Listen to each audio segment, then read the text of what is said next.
The female lead accidentally transmigrated into the world of a dog blood novel. Originally, she was a powerful young mistress, but her position was gradually usurped by a scheming green tea bitch. Abandoned and betrayed, she ultimately chose to end her own life. After transmigrating into this novel, whose plot she knew like the back of her hand, the female lead resolved to defy her fate, turn the tables on everyone who looked down on her, and reclaim everything that rightfully belonged to her. Please join us for this captivating story, and don't forget to like and subscribe. Much love to you all. After the incident in her previous world, the female lead was swept away by the currents of time and inadvertently transported to another world. Here, she shockingly discovered that this new world was the setting of a novel. As if fate hadn't been cruel enough, she was given the most undesirable role imaginable. In this dog blood, revenge-filled novel, she was in fact the villainous supporting female character. Thinking about her future life, the female lead could only look up at the sky and sigh. In this novel, the original female lead was named Chun Xiangxiang, a girl bound to a Wanrenbi, alluring/charming system, because Xiangxiang resembled the original host. When the original host was hospitalized, she was adopted by the host's father, Yin Jiging. From then on, she officially became the original host's replacement. No one told the original host about this. Only after returning home did she discover that she had lost everything, including her father and friends. Seeing the original hosts return, those who once loved her inexplicably became hostile. Everyone wanted to drive her out of the house she once lived in. Why did you even come back? You only bring suffering to this family. No one here welcomes you. These words pierced the original host's heart like needles, leaving her feeling utterly lost. From that day on, fueled by jealousy, the original host targeted Chun Xiangxiang in everything she did, unaware that she was falling for the green tea bitch's schemes. Get away from me. I don't need your fake kindness. The green tea bitch feigned innocence, lowering her head as she sobbed uncontrollably, eliciting pity from everyone around her. Consequently, all their anger was directed at the original host. Yin Shi, you truly are a vicious woman. Xiangxiang, are you alright? The original host wanted to explain, but she didn't know how. The green tea bitch, triumphant, smirked at her victory over the original host. Realizing this, the original host trembled, consumed by rage. Finally, she understood the green tea bitch's scheme. So that's how it was. Chun Xiangxiang, with her system, had stolen everything from the original host. And the original host became increasingly hated and ostracized by everyone. The culmination of her pain came when her former admirer plotted to disfigure her. Overwhelmed by grief and with no one to confide in, the original host chose to end her own life. As for the current female lead, after her accident, she transmigrated into the original host's body in this very novel. Coincidentally, in her previous world, her name was also Yin Shi. A nurse entered with a tray of medicine and, seeing her standing by the window, called out, "Miss Yin, you just took your medicine. You can't be exposed to the wind. Come back inside quickly, don't catch a cold." Yin Shi didn't reply, simply returning to her bed and sitting down. After reviewing the records, the nurse spoke with a slightly apologetic expression. "Your father was involved in a traffic accident on his way here today and won't be able to pick you up from the hospital. However, he's not seriously injured and said he'll definitely be here tomorrow." And she fell into deep thought upon hearing this. She remembered what she had read. In the novel, the original Yin Shi's father had also been in a traffic accident and couldn't pick her up. This had fueled the original Yin Shi's anger, leading her to disrupt Chun Xiangxiang's birthday party upon returning home. Yin Shi silently vowed not to repeat the original's mistakes. This time, she would carefully turn the tables and thwart the green tea bitch's plans. Why? Because she was a transmigrator. She had read every single word of this novel. With a calm expression, Yin Shi replied to the nurse, "It's all right. I'm an adult now. I can leave the hospital on my own." The nurse hesitated, glancing at the nearby landline phone. Yin Shi thought, "I absolutely will not be like the original Yin Shi in the novel. I will never become the tragic, villainous supporting female lead." With that thought, she walked over to the landline, carefully dialing the numbers. Her voice was soft as she spoke into the receiver. "Marius, I want to go home. Could you arrange for someone to pick me up?" A man's voice quickly responded from the other end. "Of course, certainly." Her eyes held unwavering determination as she silently resolved, "This time, I will be the one to change the original Yin Shi's fate." That evening, at the Ji family mansion, a birthday party was being held for Chen Xiangxiang. Countless guests had gathered from early on, creating a lively atmosphere. Inside, two young women were chatting. "What are you giving Xiangxiang as a gift later?" one asked. The other replied mysteriously, "Hee, I'm not telling you. It's something good, though." Yin Shi, still wearing a face mask, slowly entered. Someone quickly noticed her, and shout rang out, "Who are you?" Turning towards the source of the shout, she saw it was a maid. Taking in Yin Shi's simple attire, the maid immediately looked down on her and shooed her away. "Who let you in here? Get out." Yin Shi was about to explain who she was when a young man in a black suit spoke up from behind her in a reprimanding tone. "I see you've become quite lax in your duties. Letting in any stray cat or dog, are we?" The commotion immediately attracted the attention of numerous onlookers. The young man, Chen Huan, was Chen Xiangxiang's cousin. He continued, his face creased in a frown. "Can you take responsibility for disturbing my cousin's birthday party?" Yin Shi turned back to look at him, her brows furrowing in annoyance. "This is my house. It's not your place to interfere in matters here." Chen Huan's eyes, lacking any warmth, assessed her from head to toe. He was completely captivated by Yin Shi's large, round eyes. Despite the mask, he could tell from her eyes that she was undoubtedly a great beauty. An unsavory thought crossed Chen Huan's mind. He waved a hand, signaling the maid behind him to leave. "Go and attend to Xiangxiang's classmates. I'll talk to this beautiful young lady." He stepped closer to Yin Shi, completely ignoring her previous words. "Little girl, don't joke around. You say this is your house. Let me tell you, this is a wealthy family. Look at your ragged clothes. You're lying through your teeth." Chen Huan reached out, a smirk playing on his lips as he tried to pull down the mask covering Yin Shi's face. "Why don't you come with me?" he coaxed, his voice dripping with false charm. "I'll buy you some new clothes, huh?" But just as his fingers were about to brush against her skin, Yin Shi reacted swiftly and decisively. A sharp slap echoed through the air as she deflected his hand with a forceful kick. Her face, now cold and imposing, radiated an aura of dominance. "Get out of my way," she commanded, her voice laced with steel. The impact of her kick left a blossoming red mark on Chen Huan's hand. He clutched his injured arm, wincing in pain. "Damn it," he hissed. "I was trying to be nice, but you just don't know how to appreciate it." Yin Shi couldn't be bothered to argue with him. With a dismissive glance, she turned and walked away. Her indifference only fueled his anger. "Fine," he spat, his face contorted in rage. "This is your own fault." He let out a chilling laugh as he watched her go, then bellowed, "Someone, catch the thief." Yin Shi's steps faltered. Chen Huan pointed directly at her, his voice laced with accusation. "This girl snuck in here and stole the bracelet I was going to give to Xiangxiang." Murmurs rippled through the crowd. "Who is she?" someone whispered. "How dare she steal from Miss Chen Xiangxiang in the Ji family mansion?" Another chimed in.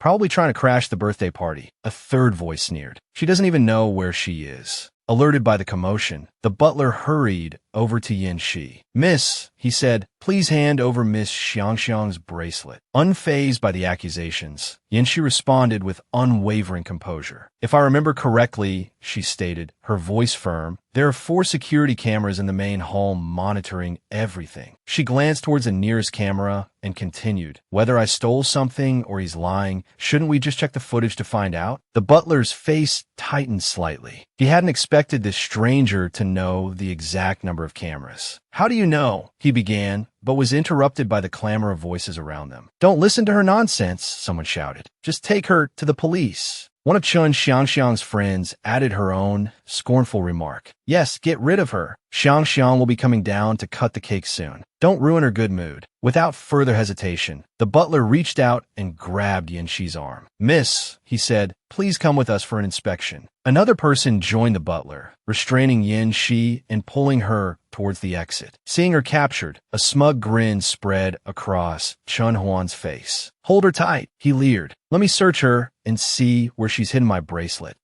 Yin Shi, however, swiftly brought her knee up into Chen Huan's stomach with a sickening thud. Breaking free from the grasp of the two men, she unleashed a furious barrage of slaps across his face. Slap, slap, slap. The sound echoed through the stunned silence of the onlookers. Finally, satisfied, she stopped. Her eyes, cold and sharp, bored into Chen Huan. "Still want to search me?" she asked, her voice dripping with ice. Humiliated by the public beating, Chen Huan's face burned with shame and rage. He raised his hand, ready to retaliate. "Damn you, How dare you hit me? But just as he was about to strike back, a booming voice cut through the air, stopping him in his tracks. Miss Yanxi, is that you? You've finally come home. The newcomer's face was alight with emotion as he looked at Yanxi. Her voice softened slightly. Uncle Ha, she said, it's been a while. Take care of this man. She then echoed Chun Huan's earlier words, causing his face to drain of color. Don't let just any stray dog into the house. Yes, Miss Yanxi. Butler Ha responded immediately. Chun Huan still hadn't grasped the situation, but aware that Yanxi held a significant position within the Ji family, he stubbornly pressed his accusation. She's a thief. She stole the bracelet I wanted to give to Xiang. How can you just let her go upstairs like that? Butler Ha's face suddenly hardened, his voice ringing with authority. You're in our house, falsely accusing the eldest miss of theft? You dare raise your voice here? What are you all standing around for? Get him out of here. Chun Huan finally realized he had crossed the wrong person. Two security guards quickly approached, seizing Chun Huan and dragging him away. Mortified, he struggled violently. Let me go. His resentment towards Yanxi intensified. She's Yanxi, that sickly little thing? I thought she was dying in the hospital. The onlookers, enjoying the spectacle, began to murmur amongst themselves. Where did this eldest miss come from? Isn't Xiang the eldest miss? Another shook their head. I don't know. Where is Xiang? Anyway, if she knew her cousin was thrown out by the servants like that, she wouldn't let it go. This is going to be interesting. Upstairs, Chun Xiang was chatting cheerfully with two young men. She looked at the two young men before her, affecting a demure air. I'm so happy you both could come to my birthday party. Having you here makes my 17th birthday truly special. Fu Yuhuai, the young master of the Fu family and a childhood friend of Yanxi, grinned indulgently. Oh really? The honor is all mine. Seated next to Fu Yuhuai was Hua Zhang, the young master of the Hua family and Yanxi's fiancé. He took a sip of his drink, his eyes half closed, his thoughts unreadable. While Chun Xiang entertained the two young men, her eyes darted around the room, missing nothing. A maid brought a plate of pastries for Chun Xiang, but Butler Ha intercepted her, instructing her to take them to the eldest Mrs. room. A sense of foreboding washed over Chun Xiang. She excused herself, wanting to assess the situation. It's not good to drink without eating. Let me ask them to bring some sweets here. Watching the maid move away with the pastries, Chun Xiang, playing the role of the hostess, gave an order. Butler Ha, no need to bring them to my room. Just take them to the second floor balcony. As she spoke, her gaze drifted towards another part of the room. Recognizing the familiar figure, she gasped. Yanxi? Why is she back here? Chun Xiang's voice sharpened. Who are you? Why are you barging into someone else's room?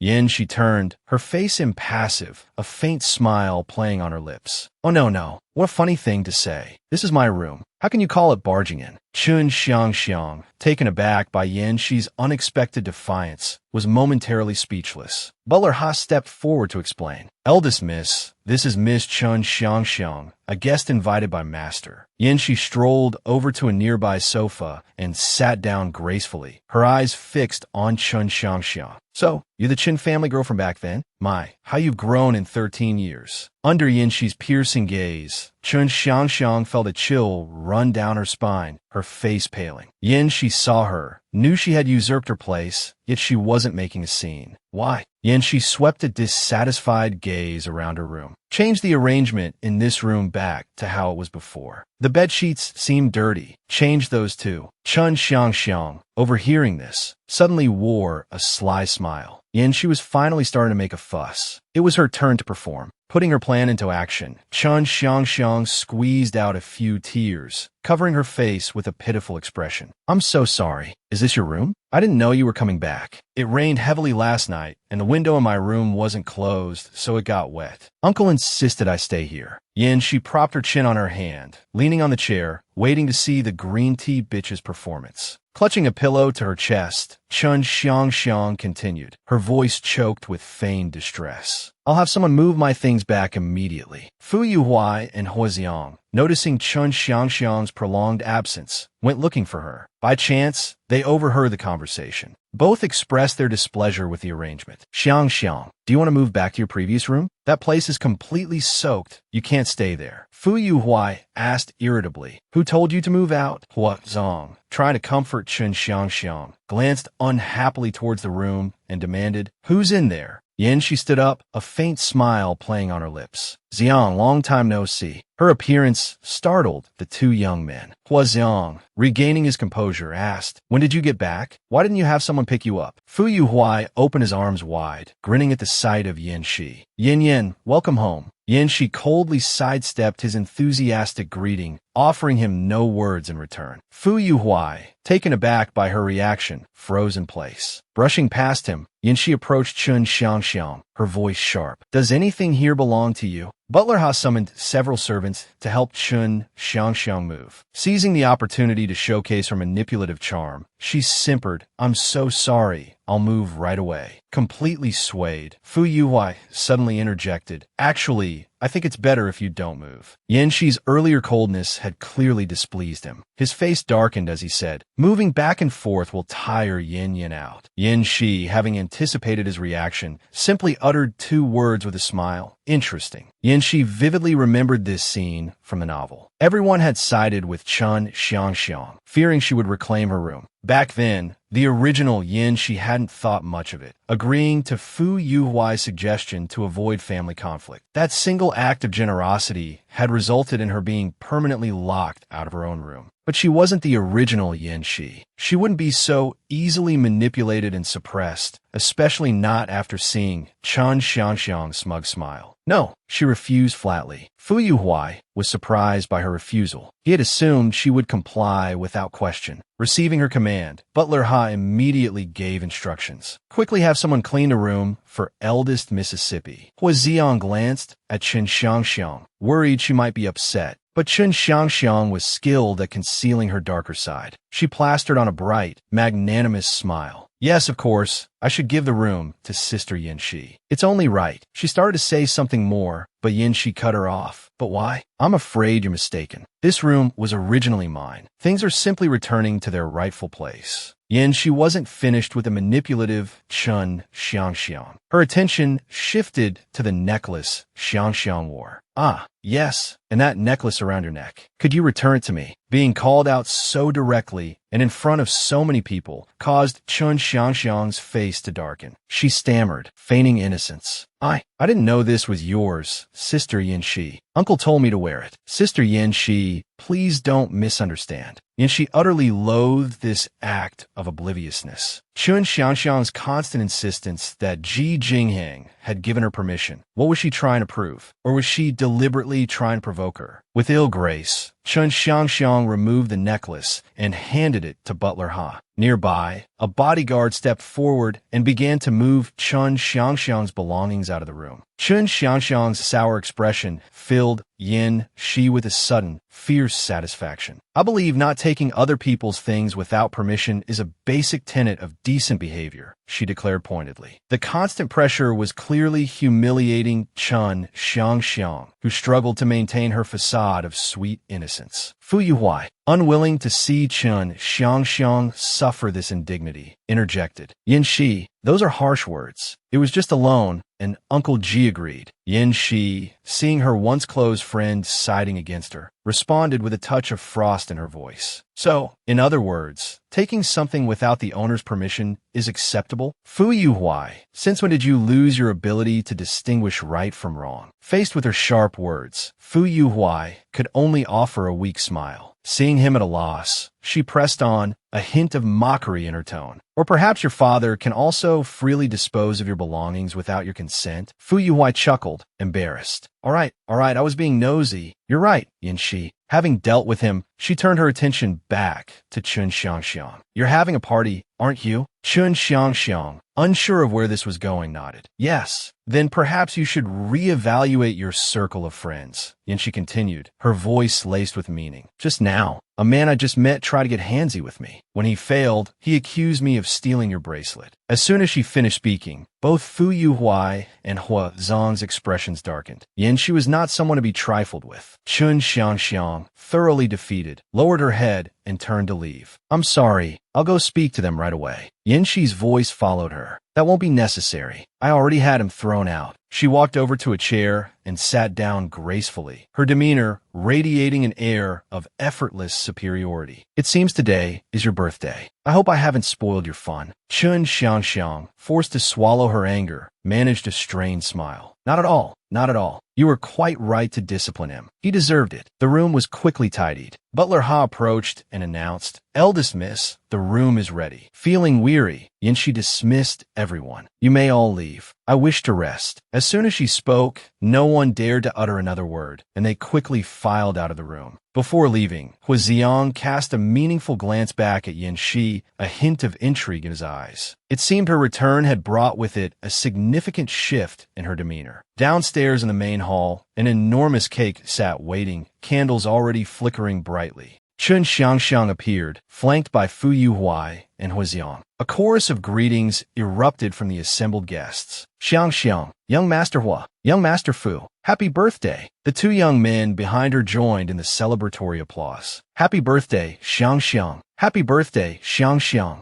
Chun Xiangxiang demurely approached the cake and blew out the candles. Applause rippled through the room, lifting her spirits. A few of her friends urged her on. "Wow, Xiangxiang, cut the cake already." With the formalities completed, a few curious guests began to inquire about Yanxi. "Xiangxiang, was the young woman who went upstairs earlier a relative? Why didn't she come down to celebrate your birthday? Not joining us for cake seems rather antisocial." Others chimed in, fueling the speculation. "Exactly. No matter what, she should have come down." A few, ever eager to stir the pot, added their own barbed comments. "Xiangxiang, it's your birthday today. For her to not come down and celebrate with you is a bit disrespectful, isn't it? Not only to you, but also to young Master Hua and young Master Fu. Maybe someone should go up and invite her down." Chun Xiangxiang, inwardly delighted by the criticism directed at Yanxi, feigned understanding and waved her hand dismissively. No, it's not like that. She's not feeling well and needs to rest. Please don't speak ill of her."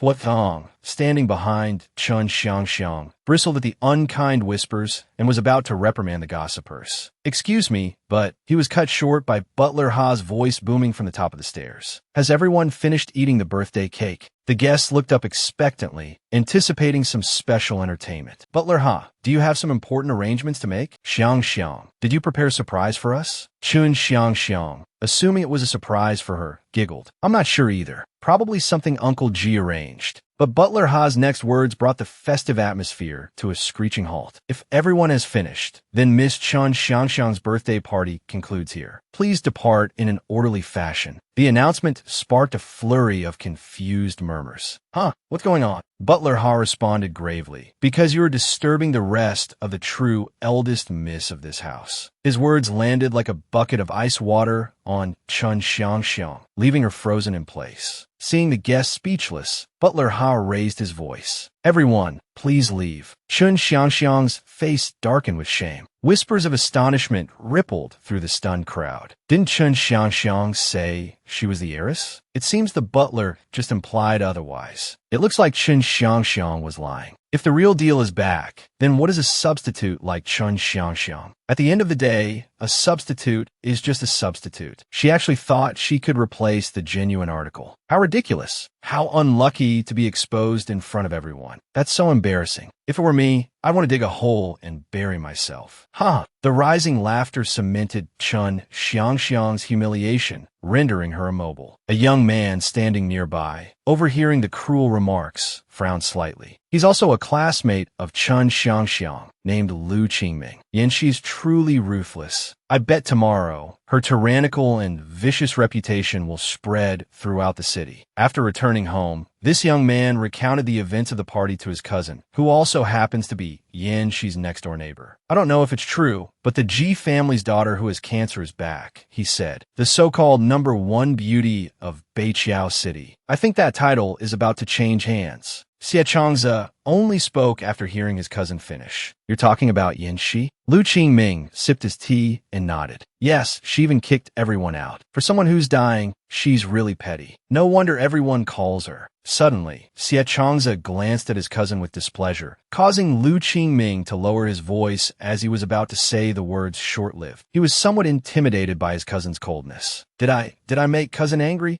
Xie Changze's expression turned serious as he lectured his cousin. "Talking behind someone's back back. Is this your sense of morality? Since when did you become so harsh? Lu Qingming, like a child caught in the wrong, quickly stood up and bowed his head. Cousin, I was wrong. I won't speak carelessly like that again. Before entering his house, Xie Chang'e looked back and said something with profound meaning. And she won't be short-lived, because I know very well she will live longer than anyone. Early the next morning, Yin Shi, wanting to improve her physical health, woke up early to exercise. She saw Xie Chang'e jogging past. She paused, thinking, out for a run this early? At that moment, Xie Chang'e also happened to notice the familiar figure. They both continued exercising for a while longer. Strangely, they ran into each other again on their way home. Xie Chang'e took the initiative to greet Yin Shi with a bright smile. Good morning. Yin Shi politely replied, good morning. When she arrived home, she found numerous people already waiting. Jian, Yin Shi's brother, looked at her and asked, were you out for a run? He looked at her with concern. Is your face really all right? She calmly sat down on the sofa and replied, I'm fine. It's just a bad reaction to the new medication. Seeing so many people present, Chan Xiangxiang began her performance of feigned innocence, her face apologetic as she approached. Sister Yin Shi, I'm sorry I upset you yesterday. I sincerely want to apologize. Yin Shi, too tired to deal with her, simply scooped up some soup and ate. Her father, seeing this, called out, Yin Shi. Knowing what he was about to say, she quickly interrupted him. Isn't it our turn for the cancer medication from the Research Institute? Where is it? Ji Jinghong's face showed a flicker of discomfort at her sudden question about the medication. The medication? He hesitated for a moment before saying, it was given to Xiangxiang's mother. Ji Yin couldn't believe his father had handled things this way. He slammed his hand on the table and stood up, demanding, do you know that my sister waited in line for 3 years for her turn, and you gave it to someone else? What's she supposed to do? This is life-saving medication. Without it, she could really die. Yin Shi had never felt such a chill in her heart. Chun Xiangxiang, feigning distress, glanced at Ji Jingheng, who, feeling a headache coming on, massaged his temples and said, at that time, the situation was urgent. Xiangxiang's mother also had cancer and needed life-saving medicine. Xiangxiang pleaded with me, and I had no other choice but to...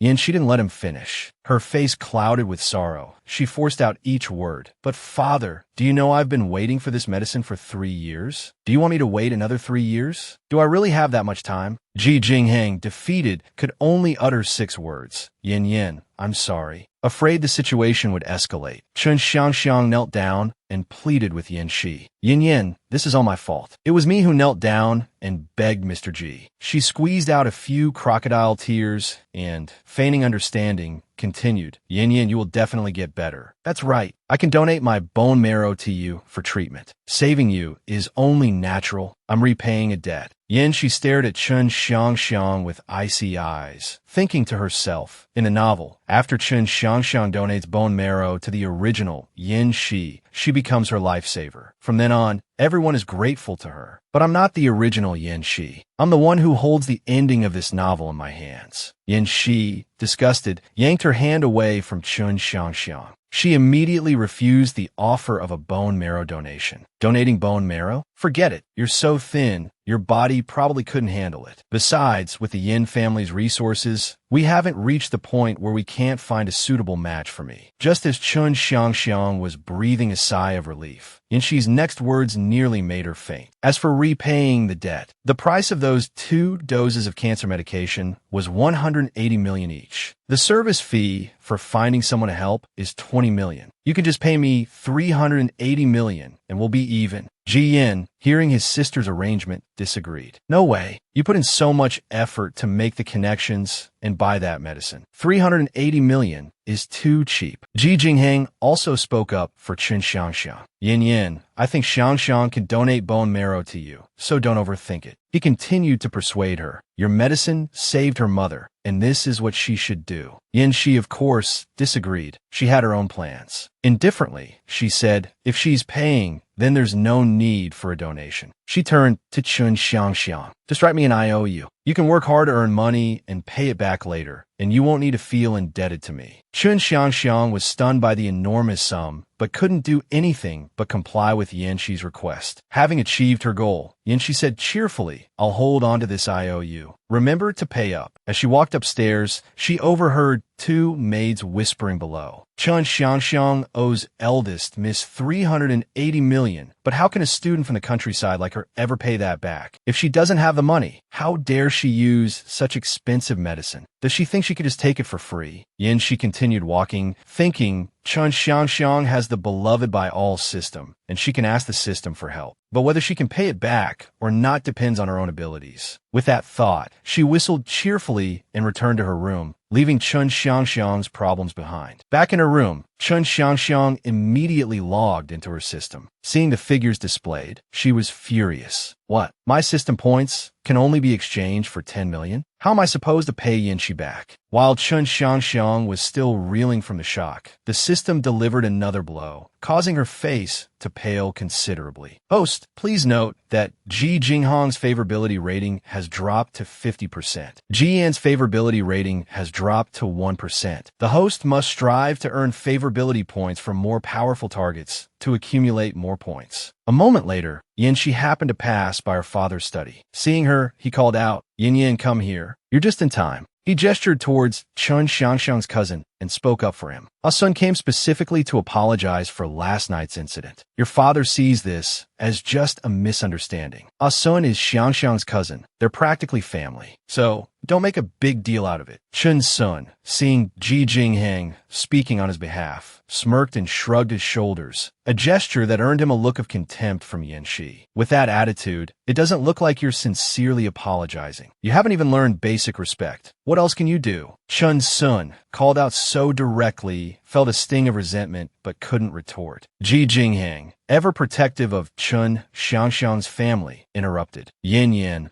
Ah-sun has already sincerely apologized. Why don't you be the bigger person and let it go? Yanxi refused to back down despite her father's words. She retorted firmly, he laid his hands on me, and the security cameras are proof. If I hadn't been lenient, I would have called the police last night and sued him for harassment. Feeling a growing unease at her father's blatant favoritism towards the scheming family, she frowned and asked, Dad, since when have you been unable to distinguish right from wrong? This direct confrontation put Ji Jingheng under pressure. Before he could respond, Yanxi pointed directly at Chun Sun and ordered the security guards. Someone, get him out of here. Without my permission, he's never allowed to set foot in this villa again. Two guards quickly approached and grabbed Chun Sun by the arms. Right away, Miss Yanxi. As Chun Sun was dragged away, he desperately called out to Ji Jingheng. Uncle Ji! Uncle Ji! Ji Jingheng watched Chun Sun's retreating figure with hesitation. He can't be saved. I still need to protect Xiangxiang, he thought, deciding on his course of action. Wanting to salvage his image in Yanxi's eyes, he walked to his seat and called his assistant. Assistant Wang, from now on, the company doesn't need to call Chun Sun in anymore. If he asks, just tell him his scandalous behavior is unbecoming of an artist. Hanging up, he approached Yanxi, placing a hand on her shoulder in an attempt to soothe her anger and, at the same time, salvage Chun Xiangxiang's reputation. Yin Yin, I'm sorry. It was my oversight. I've dealt with it for you now, so don't let Chun Sun's actions affect your view of Xiangxiang. That child is a good girl. Yanxi's inner laughter grew colder. Ha. As expected, it's all for Chun Xiangxiang. She almost forgot that the reason he acted this way was because, in the novel, Ji Jingheng would later marry Chun Xiangxiang's mother. He would even stand by idly while that woman slandered her own mother's reputation on television. Yanxi felt utter disgust for her father's hypocrisy. She turned, shrugging off his hand. Then she calmly sat down in his office chair. Chun Xiangxiang is your friend's daughter, isn't she? He passed away years ago, and now you want to take care of an orphan like Chun Xiangxiang? That's fine. Our family has always been charitable over the years, sponsoring many poor students. Ji Jingheng disagreed with her words, immediately refuting. Those sponsored poor students can't be compared to Xiangxiang. Yin, she cut him off sharply. I came here to tell you that I'm going back to school. I don't want to talk about irrelevant people. Hearing this, he couldn't say anything more, only managing a forced smile. He then changed the subject, asking, which high school do you want to attend? Your health isn't very good, so why not go to an international high school? Yanxi looked at him and stated her plan.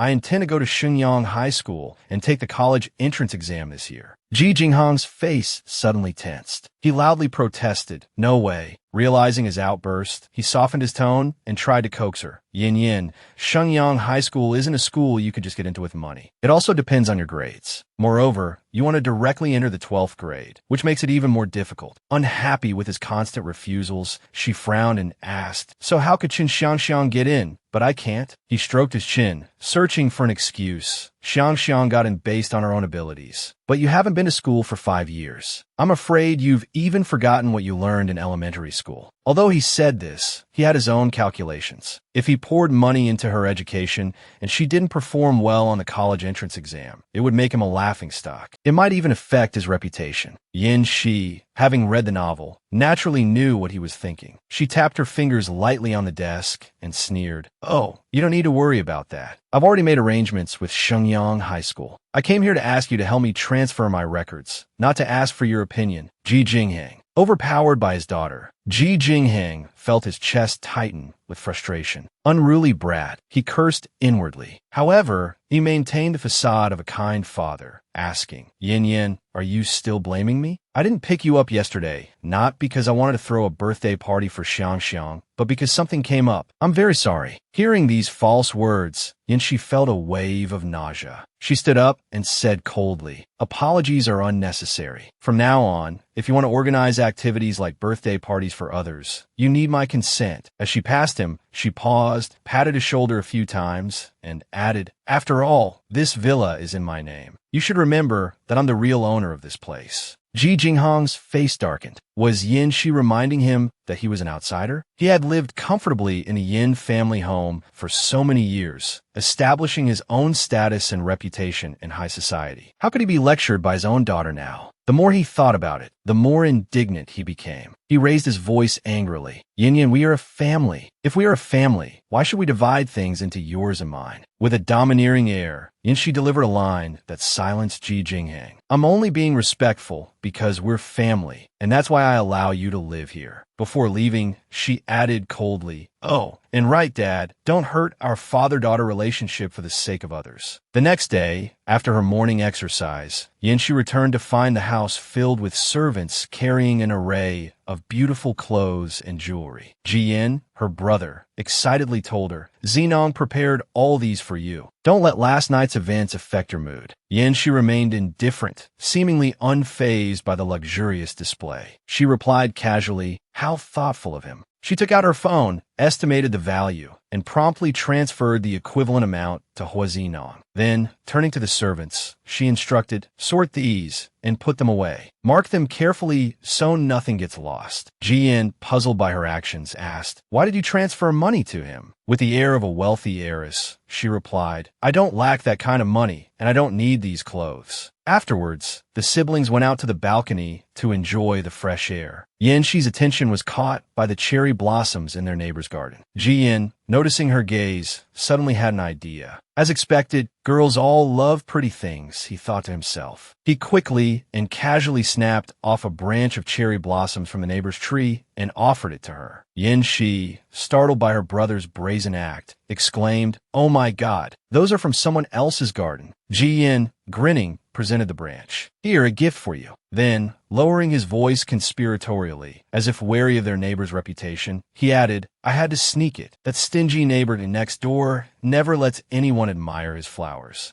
Yanxi glanced over and noticed their neighbor standing on his own balcony. Embarrassed, she called out a greeting hello. Ji Yin froze, suddenly stiff as a board, like a child caught in the act. Xie Changza, hearing her gentle voice, turned and smiled. "Hello. Ian Benict internally. Oh shoot, it's actually Xie Changza. Gotta run. In less than 3 seconds, he had bolted, leaving Yin Shi speechless. In the morning sunlight, Xie Changza, standing beneath the cherry blossoms, looked incredibly appealing. He suddenly asked, "Do you like cherry blossoms? Would you like to come and pick some?" Still embarrassed by the earlier incident, Yin-shi couldn't bring herself to refuse. "Thank you. I'd love to," she replied. To herself, she thought, he doesn't seem as stingy as Ji Yin made him out to be. Thoughtfully, she had brought him a box of pastries. After they sat and chatted over tea for a while, he presented her with a large bouquet of cherry blossoms. His voice, warm and deep, said, "These are for you. If it's not enough, I'll pick more for you later." Yin-shi, delighted with the generous bouquet, exclaimed, "This is plenty, thank you." Cherry blossoms were her favorite. She then apologized for Ji Yan's earlier transgression. "I'm sorry he took some of your blossoms without asking. I hope you don't mind." Xie Changza replied magnanimously, "It's no problem at all. If you like them, you're welcome to pick some anytime." With nothing left to say, Yin-shi stood to leave. "I should go now. Thank you for the tea and the cherry blossoms. I left a box of pastries for you on the table." As she walked away, Xie Changza picked up one of the pastries she had brought and took a bite. Almost immediately, red spots appeared on his face. His assistant, noticing this, worriedly said, "Young master, you're having an allergic reaction. Let me call the family doctor." He chuckled softly, interrupting, "No need. After I finish eating, I'll go to the herb garden, pick some herbs, boil them into a tea, and drink it. It's not a big deal." Yin-shi, carrying cherry blossoms, entered the house and heard the lively chatter coming from the living room. Chun Xiangxiang, upon seeing her, called out boastfully, "Sister Yin-shi." Holding up a dress, she bragged, "These are all birthday presents Uncle Ji, Brother Zinong, and Brother Yuhuai gave me. If you like anything, feel free to choose. I'll give it to you." Ji Jingheng, standing nearby, added, "Yin-shi has been in the hospital for so long and hasn't had a chance to get new clothes. Why not choose a few of Xiangxiang's to wear in the meantime?" Yin-shi gave a cold smile, her steps measured as she walked towards them, her aura suffocating Chun Xiangxiang. Clutching the bouquet, she looked directly into Chun Xiangxiang's eyes. As they stood close, the difference in their height became apparent. "I'm 1.7 meters tall now. Xiangxiang's clothes won't fit me. Besides, Zinong already gave me similar clothes." Chun Xiangxiang, her face flushed, could only manage an embarrassed smile. Sensing the awkward atmosphere, Ji Jingheng quickly changed the subject. "Oh, Zinong is so thoughtful, treating both of you sisters equally well." Yin-shi pulled out a transaction record from her phone. "Not quite the same, Dad. I transferred the money to him for the clothes he gave me." Ji Jingheng, displeased, asked, "Why did you transfer the money to him?" With a cold smile, she delivered a pointed remark, seemingly directed at Chun Xiangxiang behind her. "After all, I'm not indebted like Xiangxiang, and I don't want to live off others." Chun Xiangxiang, deeply embarrassed, started to say, "Sister Yin-shi, but Yin-shi cut her off. "I'm going upstairs to arrange these flowers. You can keep those things and enjoy them slowly." Chun Xiangxiang stared wide-eyed at the cherry blossoms in Yin-shi's arms, disbelief etched on her face. Had Yin-shi just picked those from Xie Changza's garden? She couldn't believe it. She had tried to use the system to gauge Xie Changza's affection, but it had failed. Xie Changza was aloof, and even the system couldn't read his favorability. So how had Yin-shi? Lost in thought, she heard Ji Jingheng's voice. "Xiangxiang, this dress would look lovely on you. If you wear it, you'll really look just like Yin-shi used to." She brightened, accepting the dress. "Really? Then I'll wear it to school tomorrow morning." Holding the dress, a malicious thought crossed her mind. This dress would make her look just like Yin-shi used to, but now Yin-shi had a rash all over her face. Wouldn't that make her look even better in comparison? She hoped Yin-shi would see it and just die of frustration. Upstairs, Yin-shi overheard her father's words. Holding the flowers, she looked down thoughtfully. Judging by how Chun Xiangxiang was imitating her style, her previous fashion sense must have been truly bland. It really wasn't pretty at all. The next morning, as Chun Xiangxiang finished dressing and came downstairs, she saw Ji Yin and Fu Yuhuai already seated. Smoothing her hair, she called out sweetly, "Brother Yuhuai, are you here to pick up Sister Yin-shi for school? She's changing and will be down soon." Looking at her outfit, Ji Yin said, half joking, "Xiangxiang, you look very beautiful today." Chun Xiangxiang, pleased with the compliment, replied demurely, "Thank you, brother." Yin-shi, having taken a sip of coffee, looked up and asked pointedly, "You're not deliberately trying to copy Chun Xiangxiang, are you? This really does look very similar." Fu Duhuai,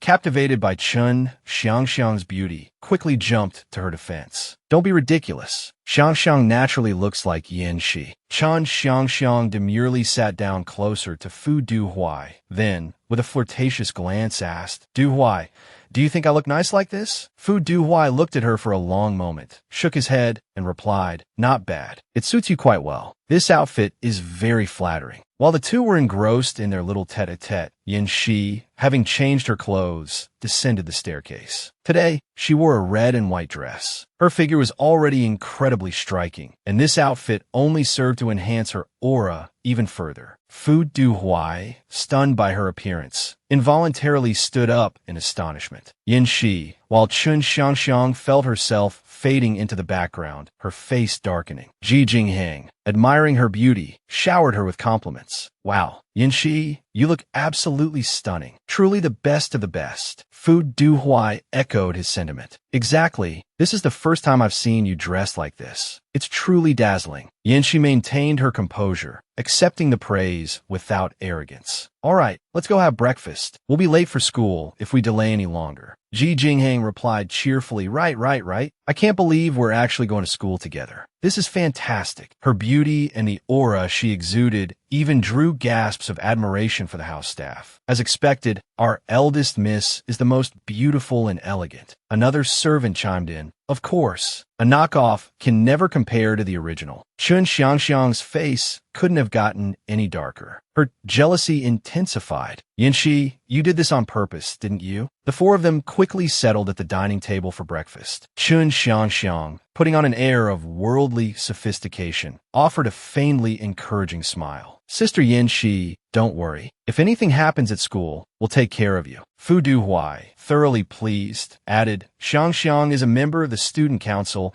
and consistently ranks among the top 10 in her year. She currently holds a lot of influence at school. Whether it's extracurricular activities or academics, Xiangxiang can be of great help to you. Yin Shi, her patience wearing thin, put down her spoon and said with a cold smile, if I'm not mistaken, she's currently in 11th grade, right? I'm in 12th. Why would I need her to take care of me? Chun Xiangxiang hadn't expected Yin Shi to attend the grade appropriate for her age. She had assumed that after 3 years away for treatment, Yin Shi would surely go straight into the 12th grade and take the college entrance exam in 4 months. But don't fail and embarrass everyone. Ji Jingheng asked dotingly, so, Yin Shi, do you want to be in the same class as me? I'll take care of you. She felt a great deal of affection for her brother and couldn't refuse. All right, let's do that. Chun Xiangxiang seethed inwardly. Ji Jingheng was in the international class, filled with top students. How could they possibly accept someone who had been out of school for 3 years? She eagerly anticipated the scene of Yin Shi's humiliation. Upon arriving at school, Yin Shi was led to the teacher's office. The guidance counselor introduced her to a teacher seated at a desk. Yin Shi, this is Ms. Liu Yusuo, your homeroom teacher. The guidance counselor quickly handed her over to Ms. Liu. Ms. Liu, I'm leaving Yin Shi in your capable hands. Please guide her well. The teacher, seemingly harboring a significant prejudice against Nan Tich's attire, frowned, thinking, coming to school dressed like she's about to walk a runway. Ostentatious and frivolous. One look, and you can tell her mind isn't on her studies. Ms. Liu, clearly annoyed, nitpicked, why are you still wearing a mask? Nan Tich remained composed and apologized. I'm having an allergic reaction to some medication, so I have to wear a mask temporarily. Ms. Liu, adjusting her glasses, turned to the guidance counselor and flatly refused. This student doesn't have an entrance exam score report, so I can't accept her. Besides, it's against school regulations. The guidance counselor tried to intercede on Nan Tich's behalf. But Ms. Liu, have you reviewed Nan Tich's file? Ms. Liu interrupted, unwilling to listen. Rules are rules. We can't break them for her. How would that look to the other students? Seeing the two go back and forth, Nan Tich spoke up, drawing their attention. Calmly placing a hand on her chest, Nan Tich suggested, I can take a supplementary exam. I can even take it right here, right now. Ms. Liu, assuming Nan Tich was showing off, scoffed. You're quite bold. Her fingers flew across the keyboard, selecting the most difficult test available. Her voice, still stiff, rang out. If you think this will make me back down, you've miscalculated. With a few clicks, Ms. Liu sent the test to the printer. Handing the stack of placement exams to Nan Tich, she added curtly, "Take the supplementary exam here in the office. Complete all of these, and I'll evaluate your results to see if you qualify for the international class." Nan Tich accepted the papers, glanced them over, and nodded. "All right." Ms. Liu gathered her materials, preparing to head to class. Before leaving, she said indifferently to the counselor, "I have to teach. Please proctor the exam for me." The counselor, tense and sweating, replied, "Okay." An hour later, as soon as Ms. Liu returned to the office, the guidance counselor exclaimed, "Ms. Liu, look at this." Holding the 3 completed exams, the counselor excitedly announced, "Nan Tich is a true genius. She finished all 3 tests in just 45 minutes and with perfect scores. Incredible." Ms. Liu, skeptical, snatched the papers to examine them herself. "I don't believe it. She must have cheated." Ms. Liu's inherent bias was strong. She assumed Nan Tich had prior knowledge of the exam questions. Pointing an accusing finger, she snapped, "I absolutely will not allow a student with such questionable character into my international class." The guidance counselor, caught in the middle, felt immense pressure. He tried to reason with her. "Ms. Liu, please calm down." Actually, she... Not wanting to put the counselor in a difficult position, Nan Tich gently placed a hand on his shoulder, signaling him to stop. She stepped in front of Ms. Liu, her brow furrowed, and asked pointedly, "I want to know, on what basis do you accuse me of cheating?" Unafraid, especially when faced with such unreasonable behavior, Nan Tich's voice rose. "You haven't checked the cameras, nor have you listened to the guidance counselor's explanation, yet you've jumped to conclusions. Ms. Liu, is this your teaching ethic?" Confronted directly, Ms. Liu remained unyielding, clutching the test paper in her hand as she retorted, "Not only do you refuse to admit you're cheating, but you dare to argue with a teacher? Is this how the Ji and Yin families raise their children? My international class won't accept a student like you." She reached out and snatched back Yinshi's placement tests. "The international class indeed can't accept you," she said coldly. "So prepare to transfer to another class." Ms. Liu stood behind her, sneering, convinced that Yanshi was overestimating herself. "With your deplorable attitude, what makes you think any other class will want you?" Yanshi responded with a confident, almost challenging tone. "Based on these perfect scores I have right here." News of her flawless performance on the entrance exam spread like wildfire. The homeroom teacher of Class 1, A2, was incredulous when he heard Ms. Liu had rejected her. "What? And she got perfect scores on every subject, and Liu Yusua doesn't want her? Has she lost her mind?"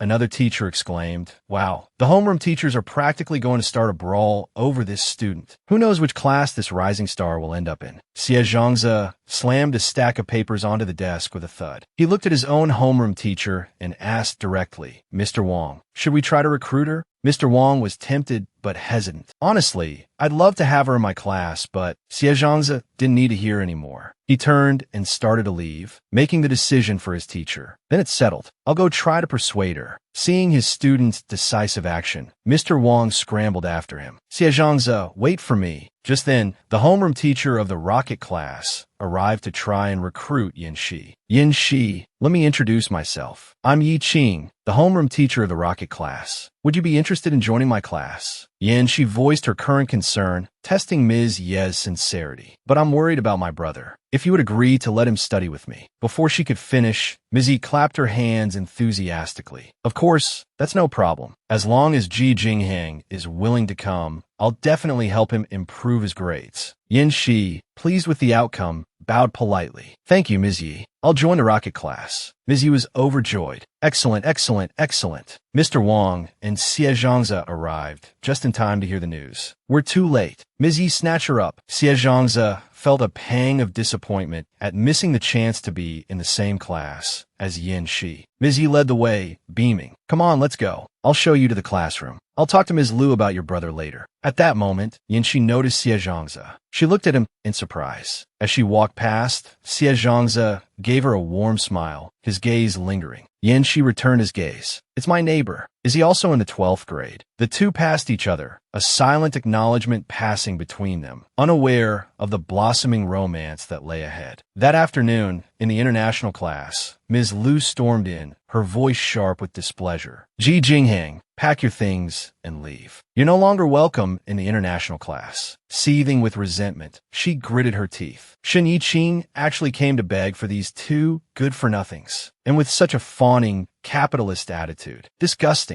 Ji Jinghang, peacefully minding his own business, was suddenly called out and expelled from class, his face a mask of bewilderment. The other students erupted in whispers. What's going on? Why is Ms. Liu so angry today? Could it be the Ji family has gone bankrupt and lost their backing? Utterly dejected, Ji Jinghang gathered his books and slumped onto a chair outside the classroom. Chun Xiangxiang, having heard the news, approached him, hoping to feign sympathy and gain some brownie points. Jinghang, she began, her voice dripping with false concern. I heard you were kicked out of the international class by the teacher. What happened? Ji Jinghang, ignoring her manipulative tactics, poured out his woes. Xiangxiang, you know, I'm not very smart, and I'm not much to look at either. I didn't inherit my mother's intelligence or her good looks. The more he spoke, the more despondent he became. He forced a laugh and continued. Since I was little, I've always felt lost. Chun Xiangxiang, listening, inwardly agreed. This guy really is useless. If it weren't for his family's influence, who would bother listening to his whining? Her thoughts were venomous, but her words were soothing. You don't need to compare yourself to others. I think you have your own strengths. In my eyes, you're a man who stands tall and proud. It was the first time Ji Jinghang had been complimented, and he naively took it at face value. Blushing, he pointed his cheek and asked, Really? But I'm not as good as you say. Chun Xiangxiang, observing his reaction, smirked inwardly. One idiot. A few sweet words, and he's completely lost. She continued to lay it on thick. You really are wonderful and outstanding. You should be more confident. Ji Jinghang quickly fell for her trap. Xiangxiang, are you serious? Of course, she purred, continuing her manipulation. You know, academic achievements don't represent everything, so you don't need to worry about it. Ji Jinghang hesitated, but Chun Xiangxiang suddenly grasped his arm, her voice dripping with honeyed poison, hoping to turn him into her puppet. Jinghang, you're so exceptional. Even without studying, you can still achieve success. So there's no need to study so hard. Ji Jinghang, completely swayed, thought, Xiangxiang is encouraging me. She's so good to me. Chun Xiangxiang, reveling in the success of her scheme, was interrupted by a cold voice that froze her in her tracks. Excuse me, but he doesn't need to worry about it. Chun Xiangxiang whirled around to see Yanxi standing there, her presence radiating an icy aura. Chun Xiangxiang broke out in a cold sweat. Yanxi, why is she here? Why didn't the system warn me? Panic rising, she stammered. Yanxi, why are you here? Yanxi's voice was glacial as she fixed Chun Xiangxiang with a piercing stare. If academic achievements don't represent anything, then why do you bother studying so hard? Chun Xiangxiang, flustered, stammered. That's different. You can't just generalize. Yanxi cut her off contemptuously. What? Are you suggesting my brother should give up on his education so he can become a spoiled, ignorant, rich kid that you can easily control? As she spoke,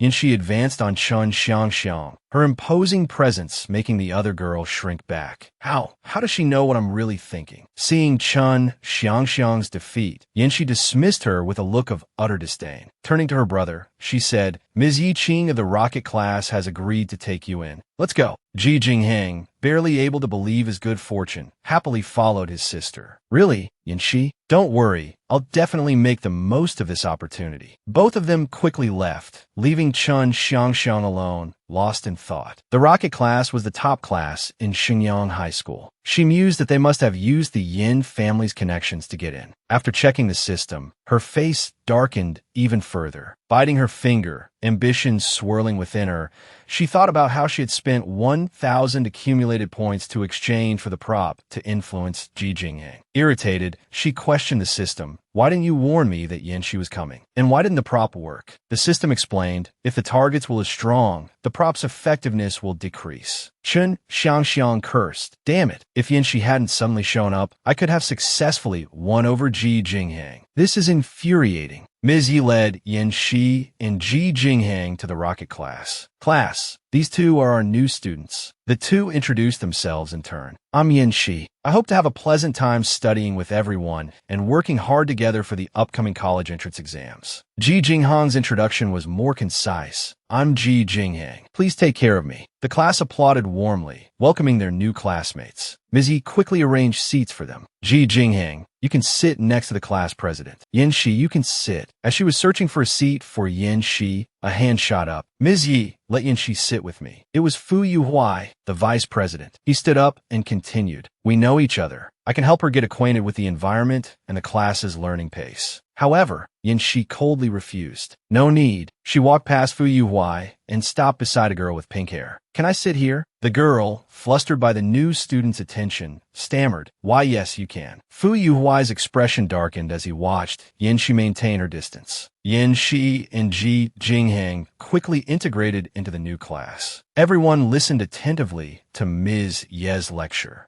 The bell rang, signaling the end of class. Ms. Yi addressed the class dismissed. Ji Jinghang, come with me to the office. Ji Jinghang quickly stood up. Yes, Ms. Yi. Outside the classroom, Chun Xiangxiang called out Yin Shi. She put on a friendly air and suggested, there's a really good restaurant outside the school. Let's go eat together. Seeing the pretty girl, two boys from the class approached. Xiangxiang, you look beautiful today, like a little fairy. Another boy, looking between the two girls, remarked, Hey, I think the new student's eyes look a bit like Xiangxiang's. The boy in the black shirt suggested, Yin Shi, why don't you take off your mask and let everyone see if you look like Xiangxiang? Yeah, let us see. Yin Shi's face darkened, but she remained silent. Chun Xiangxiang pretended to intervene, but her words held a subtle provocation. Yin Shi's face is having some problems. Don't be like that. You'll hurt her feelings. The boy in black pressed further. I'm already being polite by even looking at her. Don't be so stuck up. Fu Yuhuai stood up, intending to reprimand his classmates. But Yin Shi spoke first. With a cold, disdainful look, she said, You think you're worthy of me taking off my mask? Get lost. Humiliated, the boy in black flushed crimson. He blustered loudly. How dare you insult someone? Do you have any manners? Seeing this guy bullying the new student, Yin Shi's desk mate slammed the table and stood up, fear held in check, wanting to intervene and help her. Ms. Yi just said Yin Shi is sick and having an allergic reaction to her medication. Don't make fun of her. The bully immediately turned his anger on her. I'm talking to Yin Shi, not you. Ugly freak, mind your own business. The pink-haired girl, stressed and helpless, didn't know what else to say. Chun Xiangxiang rushed over, linking arms with Yin Shi in a pretense of peacemaking. Come on, everyone, we're all classmates. Don't fight. Sister Yin Shi will be angry. Yin Shi, disgusted, flung Chun Xiangxiang's arm away. Then, she used her other hand to brush off the spot where Chun Xiangxiang had touched her. I didn't say I wanted to eat with you. Chun Xiangxiang's eyes welled up, feigning distress. The boy in black, seeing this, felt a pang of sympathy and stepped forward to defend her. Yin Shi, don't push your luck. If you didn't look like Xiangxiang, you think we'd even glance at you? Putting on airs, huh? Who knows if you're as ugly as Fu Mingjia? Fu Yuhuai frowned, displeased by this comment. He abruptly kicked the boy in black with considerable force. The boy in black cried out in pain, flying back several meters and landing flat on his stomach. He clutched himself, groaning as he pushed himself up. Fu, don't you like Xiangxiang? Why? Seeing the boy about to continue his whining, Fu Yuhuai's face darkened. Shut up. The boy, drenched in a cold sweat, immediately clamped his mouth shut. Yin Shi stood with her hands clenched into fists. Disgusted, she said, You guys are really tight-knit, aren't you? Fu Yuhuai reached out, wanting to explain. Yin Shi, listen to me. But Yin Shi ignored him, decisively pulling her desk mate, Fu Mingjia, away. Fu Mingjia, let's go. After they left, the atmosphere in the classroom was incredibly tense. Even Chun Xiangxiang couldn't figure out what Fu Yuhuai was thinking. As soon as Yin Shi arrived at the cafeteria, she bumped into Xie Zhangze. She smiled and spoke first. What a coincidence. Xie Zhangze replied with a warm gaze. Yes, it is. He calmly took out a bottle of traditional Chinese medicine and offered it to her. I have some traditional Chinese medicine that's very effective against allergies. Would you like to try it? Yin Shi accepted it happily. Thank you. After Xie Zhangze walked away, Fu Mingjia couldn't contain her curiosity. How do you know Xie Zhangze? You just arrived. Yanxi asked, puzzled. Why? Is there a problem? Fu Mingjia spoke with admiration. You know, Xiezhangzi is top of the entire grade. I'm second, but I'm more than 20 points behind him. Her voice filled with awe. She continued, he's the untouchable, unshakable legend of our year. Yanxi's eyes followed Xiezhangzi's retreating figure. Softly, she said, is that so? Meanwhile, Luo Qingming was strolling with his cousin in the schoolyard, scratching his head in apparent surprise. Almost didn't recognize Yanxi just now. Wow, her aura is seriously amazing. But why is she hanging out with that girl? Doesn't she know Fu Yuhua looks down on her? Besides, that girl's a charity case. In other words, she's here because she's poor and getting financial aid. Hearing his cousin's words, Xiezhangzi's expression darkened. His footsteps halted. He tilted his head, a condescending air about him. What's wrong with associating with a scholarship student? If I remember correctly, Fu Yuhua was also a scholarship student sponsored by the Yin family. Luo Qingming froze, stunned into silence for several seconds. When he finally processed the words, it felt like he'd stumbled upon some earth-shattering secret. Xiezhangzi, arms crossed, found his cousin's dumbfounded expression incredibly amusing. After recovering, Luo Qingming practically shrieked loud enough to rattle the entire school. Good heavens! Young Master Fu, from the prestigious Fu family, one of Beijiao City's elite, a scholarship student? And if he accepted the Yin family's charity, why is he so kind to Chun Xiangxiang? A few days later, Mizzy held a stack of papers, announcing, the 15-minute chemistry quiz has been graded. Class president and subject representative, please distribute the papers. The teacher on the podium offered her praise. This time, both Fu Yuhua and Fu Mingjia scored perfect scores. Keep up the good work and maintain your excellent performance. The boy in black, still simmering with resentment from his earlier humiliation, stood up and asked, Ms. Yi, may I ask what score Yanxi got? Curiosity rippled through the classroom. Yes, Ms. Yi, we're also curious about the new student's score. The boy in black shot a disdainful glance at Yanxi. She hasn't been to school for years. She definitely did poorly. Just wait and see how embarrassed she'll be, huh?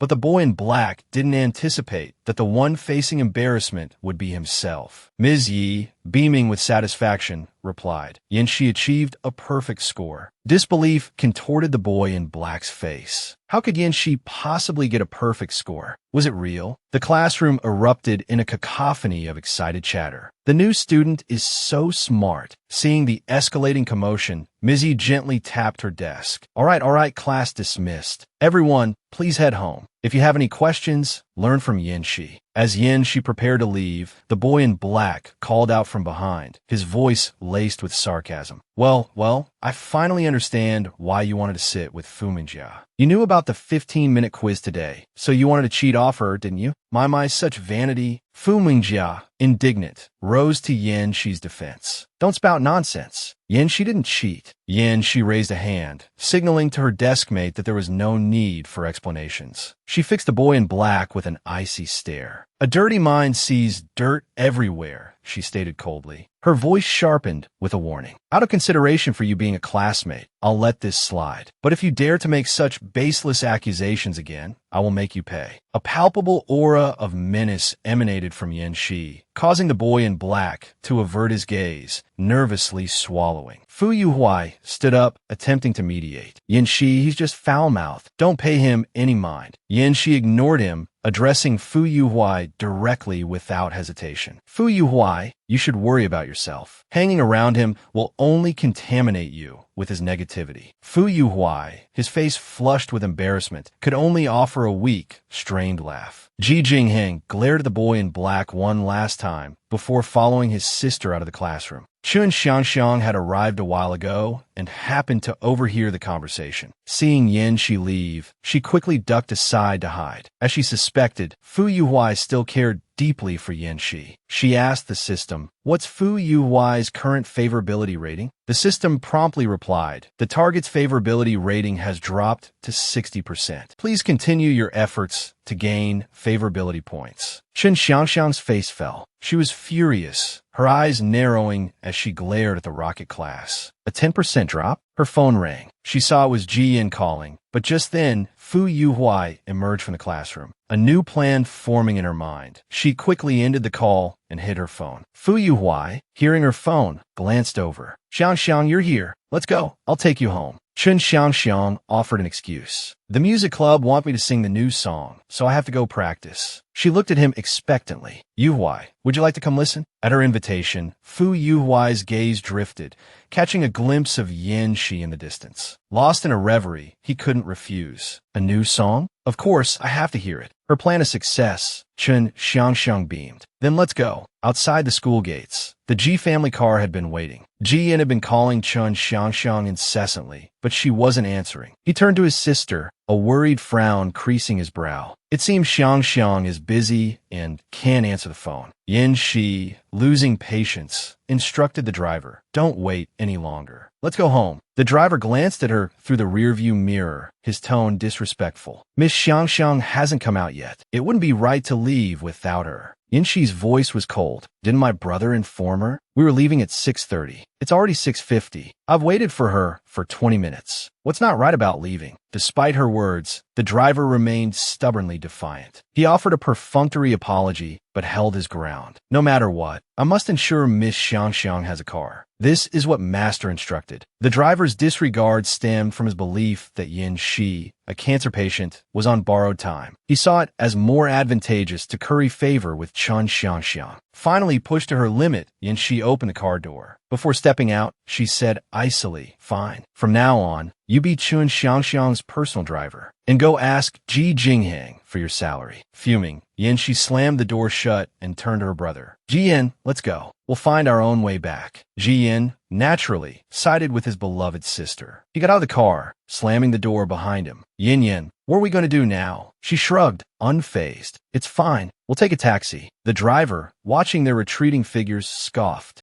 Master pays my salary. Let's see if you can even find a taxi during rush hour." No sooner had he thought this than the screech of brakes echoed through the air. A luxurious car pulled up in front of Yin Shi and Ji Yin. Gun Yinan, Yin Shi's personal bodyguard, stepped out. He addressed her respectfully. "Miss Yin, I'm here to take you home." Yin Shi nodded politely. "Thank you for your trouble. Please go over to that driver." She delivered a message that made the young driver nearly jump out of his skin. "From now on, I will be responsible for Miss Chun Xiang's transportation. You've been dismissed by the Yin family." The driver, unwilling to accept this, insisted on waiting for Chun Xiang to emerge. It was over an hour later that Chun Xiang finally left the school with Fu Yuhui. The scheming girl, Chun Xiang, murmured with feigned remorse, "I'm so sorry. My phone was on silent, so I didn't hear my brother calling. And she won't be angry that we made them wait so long, will she?" Fu Yuhui offered a reassuring smile. "It's all right. I'll go with you and explain." Chun Xiang lowered her head, a sly smile playing on her lips. She gloated inwardly. If Yin Shi had waited patiently, it would be a small victory, a display of her own importance. And if Yin Shi had left without her, the thought of the second scenario made Chun Xiang even more gleeful. She could play the victim, garnering Fu Yuhui's sympathy and further painting Yin Shi as arrogant and unreasonable. It would earn her the pity and goodwill of countless others. Seeing her approach, the driver hurried out of the car. "Miss Xiang, you're finally out." Chun Xiang quickly put on a pitiful expression. "I'm so sorry for making you wait." The driver continued, "It's all right, Miss Xiang, but Miss Yin and young Master Ji have already gone home." Chun Xiang was furious. "What?" she exclaimed. Fu Yuhui's expression darkened. Chun Xiang, sweat beading on her forehead, cursed the driver inwardly. Yin Shi, the true heiress of the Yin family, had deferred to her, a mere adopted daughter, to this extent. If word of this got out, her reputation would be tarnished. Was this driver an idiot? Didn't he understand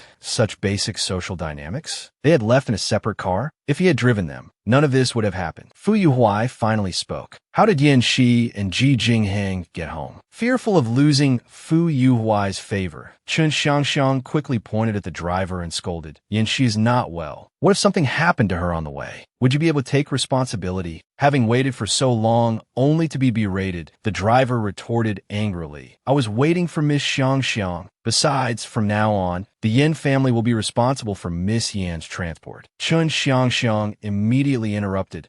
Was this my fault? I told you I could go home by myself. The mention of the Yin family seemed to further darken Fu Yuhuai's mood. It appeared that any mention of them brought back unpleasant memories. He intervened. All right, Xiang. For some reason, Fu Yuhuai's expression softened as he offered a comforting smile to Chen Xiang. Don't be upset. This isn't your fault. It's not a big deal. I'll go with you to the Yin residence and explain everything. Chen Xiang was surprised by Fu Yuhuai's reaction. Not only was he not angry, but his favorability towards her seemed to have increased. Seizing the opportunity, she clung to his arm, feigning innocence. Thank you, Yuhuai. I wouldn't know how to explain myself otherwise. She leaned her head against his shoulder. When he didn't push her away, her heart leaped with joy. She smugly assumed that Fu Yuhuai was completely captivated by her. He was utterly smitten. Soon, the two arrived at the Yin residence. Yanxi was about to enter her room when she heard Chen Xiang, the girl she mentally labeled green tea, call out, stopping her in her tracks. Tears welling in her eyes, Chen Xiang said weakly, Sister Yanxi, I'm so sorry. She continued, her voice trembling. I was busy with club activities and forgot to check my phone. Without waiting for Yanxi's response, Chen Xiang rushed forward and clutched her arm, feigning distress. It's all my fault. I'm so sorry. Please don't blame Driver Zhang. Fu Yuhuai Gaimdin, supporting Chen Xiang. That's right, Yanxi. This isn't really. Yanxi, who loathed drawn-out confrontations, especially since she knew the plot of this novel like the back of her hand, calmly withdrew her arm and said coldly, It's fine. I have my own driver. Wanting to provoke Chen Xiang, she affected a look of disgust as she brushed off the spot on her sleeve where Chen Xiang had grabbed her. After all, she said, her voice laced with a touch of disdain, the Yin family is one of the top families in Beijiao City. It's not like I can't afford a driver. Yanxi stepped closer to Chen Xiang, a cold smile playing on her lips. As for you, she challenged, from now on, have my father pay your driver's salary. With that, Yanxi turned and went back to her room, slamming the door shut, leaving Fu Yuhuai and Chen Xiang stunned. Chen Xiang's face burned with humiliation, her heart pounding in her chest. A sudden, unsettling feeling crept into her heart. Why do I feel so uneasy all of a sudden? She wondered. Back in her room, Yanxi picked up Ji Jinghong's personal asset report and began to read. It clearly stated that Ji Jinghong held shares in the company, so his salary was only a symbolic 1 NDT. Moreover, the money he had been using all these years was actually hers and her brother's. After finishing the report, Yanxi closed it with a satisfied smile. If Zhang wants to be Chen Xiang's lapdog, she thought, he probably doesn't need a salary anyway. The next day, just as they arrived at the door of the rocket class, Ji Yin stopped, looking dejected. Mizzy said I'll have to go to her for extra lessons sooner or later, he mumbled. Well, I'm off then. Ji Yin walked away, tears in his eyes, as Yanxi stood behind him, waving and calling out encouragement. Go get him, brother. When she finally reached her seat, she saw Fu Mangjia trying to wipe off some ink drawings on her desk. Fu Mangjia, assuming it was the work of someone who disliked her, apologized to Yanxi. I'm so sorry, Yanxi. I think I might have dragged you into this. Inside the desk were several pieces of paper with grotesque drawings and a handwritten note. Enjoy your last days. Get out of the rocket class. Yanxi immediately knew who the target was, but she feigned ignorance, picking up the papers and saying to Fu Mangjia, Actually, I think I should be the one apologizing. Look at this, I think it's aimed at me. Fu Mangjia, confused, read the note. But what does last days mean? She asked. Yanxi looked at the writing and said casually, I guess they think I'm going to die soon. Suddenly, Fu Yuhuai stood up, startling the boy in black. Fu Yuhuai, are you going to get involved in this? He stammered nervously. But Fu Yuhuai just glanced at Yanxi and walked out indifferently, showing no intention of intervening. Especially seeing her laughing and talking with Fu Mangjia, he felt a pang of jealousy. She can smile so genuinely at someone she just met, but with me, it's different, he thought bitterly. Fu Yuhuai closed his eyes in frustration. It's definitely because of that confession before. She must hate me now. Seeing Fu Yuhuai ignore the situation and leave the classroom,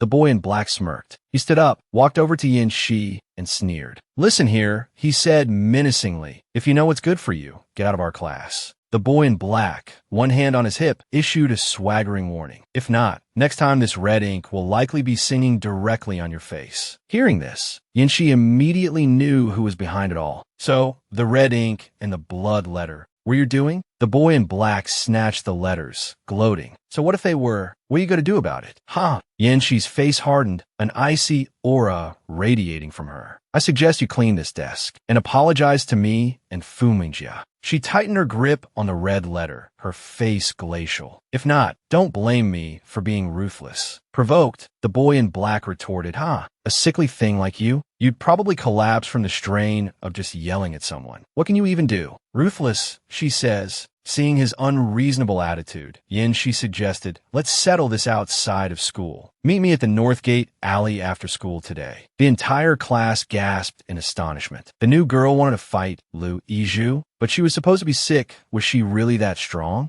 The boy in black, his blood boiling at being challenged by a girl, readily agreed. Fine. After school then. Anyone who doesn't show is a cowardly dog. A short-lived one at that. Yanshi gave a cold laugh. Don't worry, I won't die, even if you do. Seeing her confidence, the boy in black added, just so you know, you're not allowed to get Fu Yuhua to help you. She crossed her arms and replied with a mocking smile. What does my business have to do with him? I'm more than enough to deal with you. The end of the school day arrived quickly. The boy in black brought a few of his cronies. One of them asked hesitantly, are you sure that sickly ghost won't run to Fu Yuhua to tattle? The boy in black reassured him, nah, don't worry about it. As agreed, Yanshi arrived. She coolly looked at the boy in black and stretched her limbs, preparing to take him down. Seeing her alone, the boy in black sneered. Looks like your connections are pretty weak. No one even bothered to help you. He scratched his head, his voice dripping with contempt. You think you can compare to Xiang? You're not even worthy. Well, since you're sick, I'll... He was still rambling when he heard a whoosh and felt a cold gust of wind brush past his face. Before he could understand what had happened, a cold hand slammed down on his shoulder. Without a word, Yanshi had appeared behind him. Without a word, she swiftly and decisively slammed him to the ground, stunning everyone present. A loud thud echoed, followed by the boy in black's cries of pain. His back screamed in agony. Seeing their friend taken down so easily, two of his cronies rushed forward. Lu Yizhu, we're coming to help you. Yanshi's eyes narrowed, a chilling glare fixed on the two fools who dared to challenge her. With a swift kick, she sent the first one sprawling, his cry of "Oh my God!" cut short. She quickly dispatched the rest of the group, leaving them groaning on the ground. Yanshi walked over and stepped on the boy in black's chest. So, still want more? Hearing no response, Yanshi pressed down harder, grinding her foot into him. The boy in black, his body aching and his bones feeling like they were about to crack, immediately pleaded, no more. I don't dare anymore. Please, lady, ease up a little. Countless classmates who witnessed the scene couldn't hide their admiration for Yanshi. Cheers and shouts echoed through the alleyway. That's Yanshi. She's so awesome. She's like a delicate lady, but when she fights, she's so cool and stylish. I love this contrast. I declare from today onwards, Yanshi is my goddess. The commotion caught her attention, and she turned to look. But when she saw Xie Changze standing among the onlookers, his gaze fixed on her, she flushed crimson. This neighbor of hers looked like the picture of a well-behaved, polite, and educated young man. She inwardly groaned. Oh great, looks like he's seen my ferocious side. Under Xie Changze's intense gaze, Yanshi gave an awkward, forced smile and raised a hand in a small wave. The young men standing behind Xie Changze practically melted, their hearts captivated by her beauty. Oh my God, she's waving at me. No, she's waving at all of us. The brighter her smile, the more beautiful she is. He returned her greeting with a gentle smile of his own. Fu Mingjia and Fu Yuhua finally arrived. Worried about Yanshi's safety, Fu Mingjia had run to find Fu Yuhua as soon as school ended. Hurry, they're over here. Fu Yuhua pushed past a few people. Excuse me,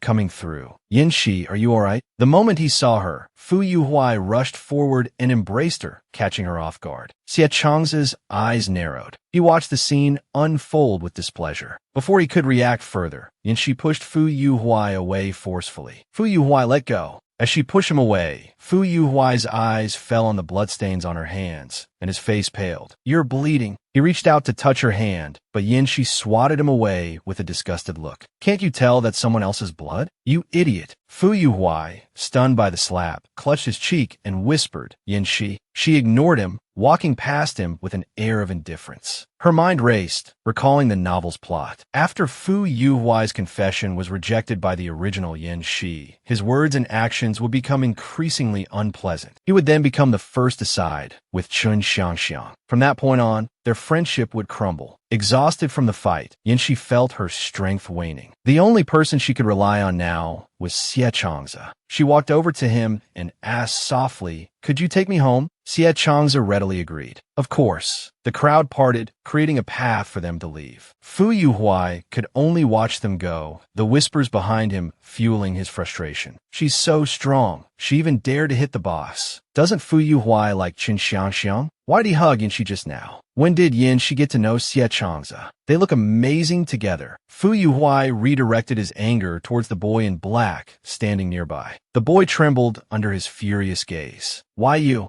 Fu? Whatever Fu Yuhuai did next caused the boy to cry out in pain. After walking for a while, Yanxi felt her legs give way. She sighed inwardly. I guess I pushed myself too hard back there. Xie Changze noticed her faltering and quickly caught her as she stumbled. His voice was filled with concern. Yanxi.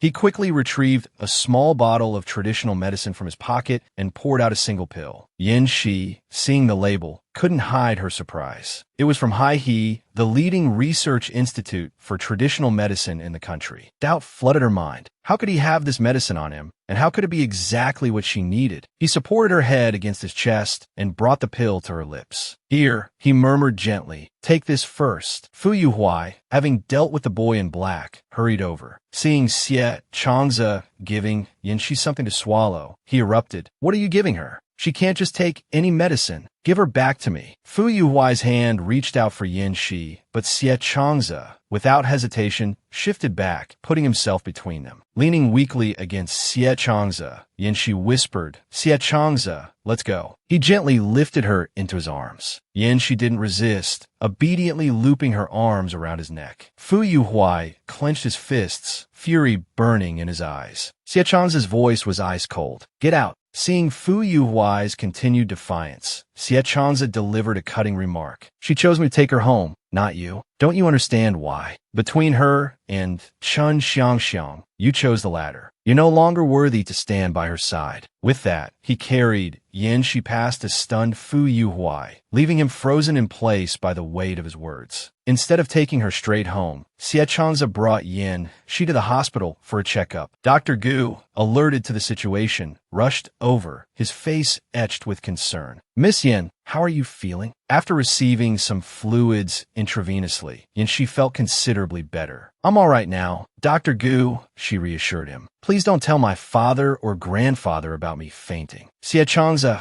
hadn't left her side since arriving at the hospital. Sitting on the sofa, he corrected her softly. "You didn't faint. You took sleeping pills." Yin Shi gave a weak laugh at his serious tone. Right. Thank you so much for today." Suddenly, the door burst open, revealing Ji Yin and the housekeeper, both in tears. "Little sister, are you all right?" "Miss Yin, my poor Miss Yin." Seeing their exaggerated reactions, Dr. Gu's driver intervened. "Young Master Ji, please calm down. Miss Yin is fine." Ji Yin took Yin Shi's hand, guilt evident in his voice. "It's all my fault. If I hadn't gone to Miss Ye's for extra lessons after school, you wouldn't be in the hospital." Yin Shi felt a warmth spread through her, touched by their genuine concern. "Don't blame yourself," she said. "Besides, I'm okay." Outside the room, Chun Xiangxiang and Fu Yuhuai had arrived, but hadn't entered yet. Chen Xiangxiang spoke softly. "Yuhuai, don't worry. Yin Shi is awake." Mr. Yin, having heard about his daughter's collapse, also arrived. Yin, I'm so sorry I'm late. Are you all right?" Seeing everyone fussing over Yin Shi, Chun Xiangxiang's jealousy intensified. "I've tried so hard," she thought bitterly, "but everyone still cares so much about Yin Shi." A sinister thought, a desire to eliminate Yin Shi, flickered in her mind. "Tonight, with so many people here, I need to seize this opportunity to gain their favor." That's right. I remember the system can exchange for medicine. Yin Shi's father arrived, immediately launching into a tirade without bothering to understand the situation. "Yin Shi, your body is too frail for strenuous activity. You're even excused from physical education. How could you get into a fight?" He then redirected his anger at his quiet son, Fu Yuhuai. "And you, how could you let your sister fight like that?" His rant didn't stop there. He turned on the family driver, Old Gu. "And you, Old Gu, isn't the Yin family paying you to protect Yin Shi?" You're taking our money and not doing your job. Fu Yuhui spoke up in old Gu's defense. Father, I sent him on another errand. This has nothing to do with him. Unmoved, Yinshi's father continued his blustering. How can it not be his fault? He failed to protect you, and that's his responsibility. Even after this, Yinshi's father continued his tirade. Her face hardened, and she lifted her chin defiantly. Enough, father. I'm old enough to take responsibility for my own actions. I know my limits. Only then did her father's voice lower. He shot her a wounded look and fell silent. Chun Xiangxiang, seeing her opportunity, rushed forward, feigning concern. Yinshi, everyone's just worried about you. Your father only wants what's best. Don't be angry with him. Chun Xiangxiang thought she would earn favor with Yinshi's father, but Yinshi's next words stunned her. What if I told you this whole thing was Chun Xiangxiang's fault? Her father immediately dismissed the idea. Impossible. Xiangxiang is so kind and generous. She would never hurt you. You must be mistaken. Chun Xiangxiang put on a show of wounded innocence, tears welling in her eyes. Yes, Yinshi, I've always treated you like family. How could I ever hurt you? She continued her performance. I saw everyone discussing in the class group chat, but it really has nothing to do with me. Yinshi watched her act, barely containing her disgust. You might not admit it now, she warned, her eyes narrowed, but I won't be so lenient next time. Chun Xiangxiang plastered on a saccharine smile. Yinshi, you have to believe me. She produced a bottle of medicine from her system inventory. Look, I even brought you medicine to help you heal. Xie Changze, his senses heightened, watched the bottle intently. Chun Xiangxiang maintained her innocent facade, but inwardly, her thoughts were venomous. Let's test this system-bought concoction on you, Yinshi. Whether you live or die is up to fate. Unbeknownst to Chun Xiangxiang, Yinshi saw right through her scheme. She looked at the bottle with a cold smile. In the later part of the novel,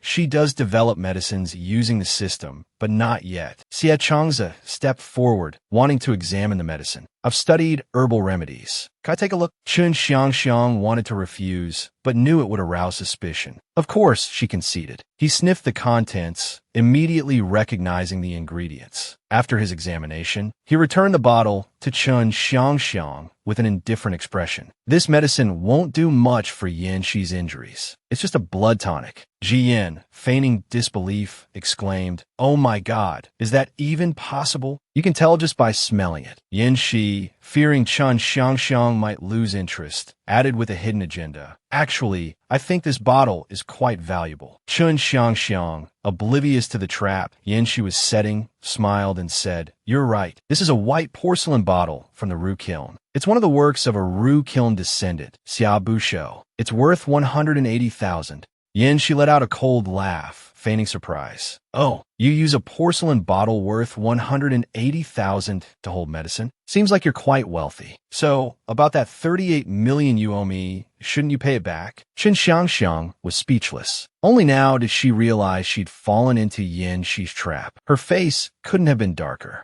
Ji Yin, standing beside them, stroked his chin, adding fuel to the fire. That's right. You have so much money. How come you don't have any now? Are you pretending to be poor? Chun Xiangxiang panicked and tried to explain. No, that's not it.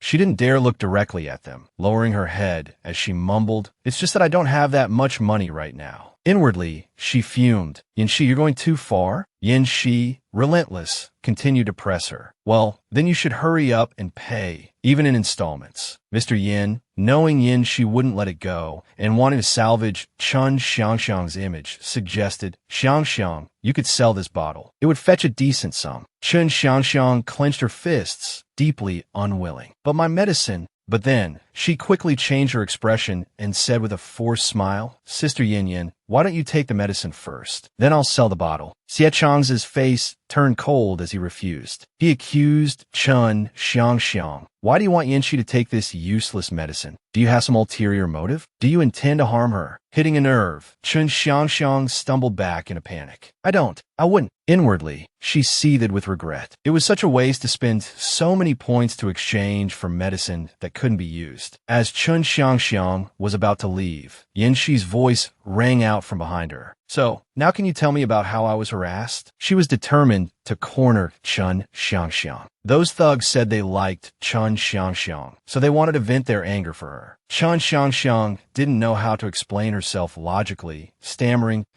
I know you weren't the mastermind. Chun Xiangxiang breathed a sigh of relief, but Yanxi's next words put her right back on edge. Then can you tell me why you made it seem like I was bullying you, so he would come and take revenge for you? Is it because you owe me money and you're resentful? Chun Xiangxiang was truly panicked now. She hadn't expected Yanxi to confront her like this in front of so many people. Yanxi actually dares to expose me in front of everyone. Surely Uncle Ji will take my side. As if on cue, Mr. Yin hastily spoke up for Chun Xiangxiang. Yin, this matter is actually... His hand hadn't even touched her shoulder when her warning words stopped him in his tracks. If this escalates into a family issue, it will be a big problem, Dad. You know our two families have a multi-billion-dollar business collaboration, right? This warning hit its mark, making Mr. Yin break out in a cold sweat. He swallowed the words he was about to say. He feared his business deal would fall apart. Annoyed, he turned back to Chun Xiangxiang. Xiangxiang, apologize to Yanxi right now. Chun Xiangxiang hadn't expected Ji Yin to take Yanxi's side. Seeing the displeasure on his face, she reluctantly walked over and bowed her head. I apologize, Sister Yanxi. She kept her head down, masking her anger and resentment. Through gritted teeth, she continued, I've been busy with my studies lately, so I haven't had time to clarify the situation with everyone. I apologize for causing this unnecessary misunderstanding. Yanxi, seeing Chun Xiangxiang's discomfort, felt a surge of satisfaction. With a knowing smile, she said, well then, you should try to find the time. When they were alone in the room, Xie Changza handed Yanxi a glass of water. As she drank, she asked, Xie Changza, are you really knowledgeable about cultivating medicinal herbs? You have a herb garden in your backyard, and just now you could even smell the ingredients in that medicine. You're really impressive. Xie Changza modestly replied, I'm just relatively interested in it. Yanxi, thinking about her failing herbs, spoke with a hint of sadness. Actually, I have 2 Liang Cinco plants at home that are damaged at the roots. I've tried to save them, but they're not growing. I wonder if you have any ideas. He smiled brightly, his confidence evident. If you trust me, you can transplant the Liang Cinco to my herb garden. There are beneficial insects and other symbiotic herbs there that will help them grow. Overjoyed at the suggestion, her eyes lit up. Really? That would be wonderful. I'll dig them up tonight and bring them over. Seeing her happiness, his own spirits lifted. Great. You're welcome anytime. Fu Yuhuai, standing outside, heard their laughter echoing from within and slammed his fist against the wall in frustration. He gritted his teeth, his resentment towards Xie Changza deepening. The next day, after school, a crowd of students rushed to the top class, eager to see what was happening. They jostled each other, trying to get a better view. Let me see. What's going on? Hey, stop pushing.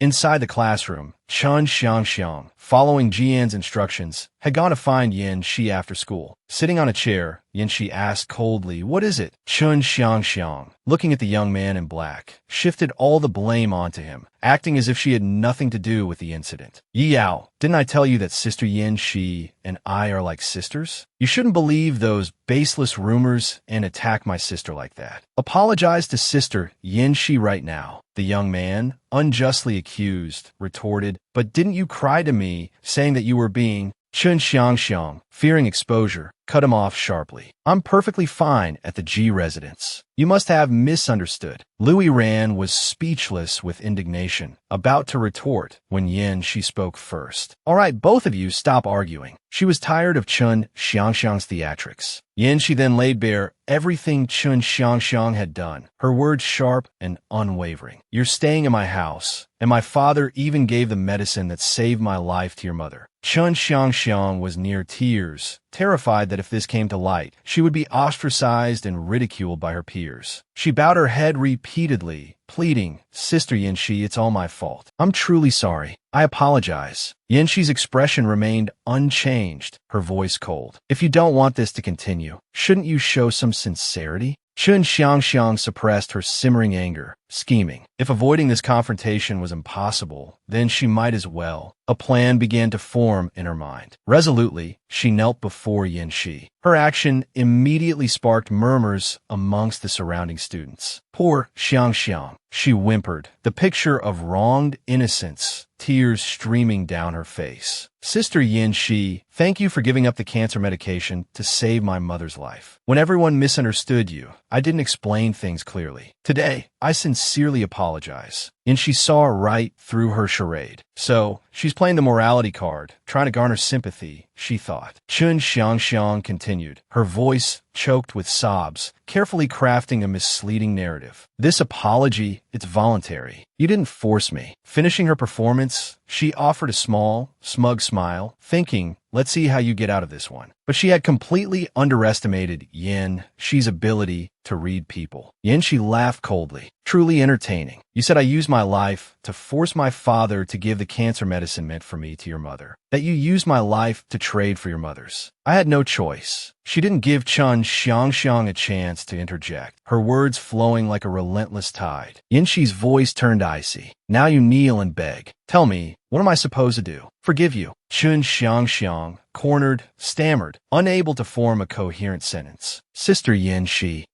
Yao, the young man in black, still oblivious to the truth, felt only sympathy for Chun Xiangxiang. He stepped forward to defend her. Xiangxiang has already kowtowed to you. What more do you want? At his arrogant tone, Yin Shi let out a chilling laugh. Are you playing the morality card with me? So, I should just die for your sake, is that it? Yin Shi abruptly changed the subject. I don't need the medicine anymore. You've already taken my life, figuratively speaking. But the money you owe me, please repay it quickly. She skillfully shifted the focus back to Chun Xiangxiang. You put me on this pedestal, so you wouldn't have to pay me back, didn't you? To think, Chun Xiangxiang, you're this kind of person. The onlookers, having listened intently, began to understand the situation. Public opinion swiftly turned against Chun Xiangxiang. I thought Yin Shi was bullying Chun Xiangxiang, but it turns out it wasn't like that at all. She didn't pay her back and even took her life-saving medicine. And I heard she's been bad-mouthing Yin Shi everywhere. A torrent of criticism rained down on Chun Xiangxiang. Chun Xiangxiang is nothing but ungrateful, a real wolf in sheep's clothing. Poor Yin Shi for running into her. Every word felt like a slap in the face to both Chun Xiangxiang and Yao. Shame washed over Chun Xiangxiang. Weakly, she admitted, I'm sorry, Sister Yin Shi. The money I owe you, I will definitely return it to you quickly. Satisfied with the outcome, Yin Shi patted Chun Xiangxiang's shoulder condescendingly. Remember what you just said. Everyone here is a witness, so don't try anything funny. Though Chun Xiangxiang harbored a deep resentment towards Yin Shi, she obediently nodded. Just you wait, Yin Shi. How dare you humiliate me in front of so many people? After school, Xie Changze was wheeling his bike, preparing to leave, when a familiar voice called out. Xie Changze, wait a moment. He turned slightly, his voice softening, as it always did when he spoke to her. What is it, Yin Shi? She, the notoriously fearless Yin Shi, blushed under his gaze. I wanted to thank you. The medicine you gave me last time really helped with the allergic reaction on my face. Xie Changze smiled warmly. Really? That's good to hear. Then, with a surprising touch of childlike innocence, he asked, but if you really want to thank me, could I make a request? Consider it a repayment of sorts. Yin Shi, without a second thought, readily agreed. Of course, anything I can do. He looked directly into her eyes, his sudden proposal catching her off guard. After your face heals, I hope I can be the first person to see it. Yin Shi was taken aback by his words. After a moment of contemplation, she smiled and agreed. Sure, no problem. She thought to herself, what's wrong with letting a doctor see the recovery of a patient? The distance between them seemed to shrink. Let me give you a ride home, he offered. Oh, by the way, the Liang Cinco herbs you gave me have revived. In a while, they'll grow into a large patch. Yin Shi beamed. That's great. She demurely climbed onto the back of his bike, a slight nervousness fluttering in her chest. Sensing her apprehension, Xie Changze turned and gently reassured her, hold on tight. An unusual sense of peace settled over Yin Shi. She wished this moment could last forever. Lost in her thoughts, she didn't notice that they had just passed Fu Yuhuai and Chun Xiangxiang. Fu Yuhuai's blood boiled at the sight of them together, their laughter echoing in the air. Damn it, that's Xie Changze again. Beside him, Chun Xiangxiang played the victim, seeking Fu Yuhuai's sympathy. Yin Shi told me to kneel and apologize and pay her back. It's only right. I don't blame her. Luckily, I can play the violin, so I can earn money by live streaming. She expected Fu Yuhuai to be filled with pity for her plight. Instead, a system notification pinged, its message nearly making her faint. Fu Yuhuai's favorability rating was plummeting. Panic seized her. What the heck? Why is his favorability dropping? Fu Yuhuai, still fuming over Xie Changze's closeness to Yin Shi, grumbled, debts should be paid. It's the right thing to do. The next day, as Yanxi strolled through the school grounds, Fu Yuhuai pursued her relentlessly, his voice laced with accusation. Yanxi, are you mad at me? If you don't like me being close to Xiangxiang, I'll ignore her. He grabbed her arm, preventing her from escaping.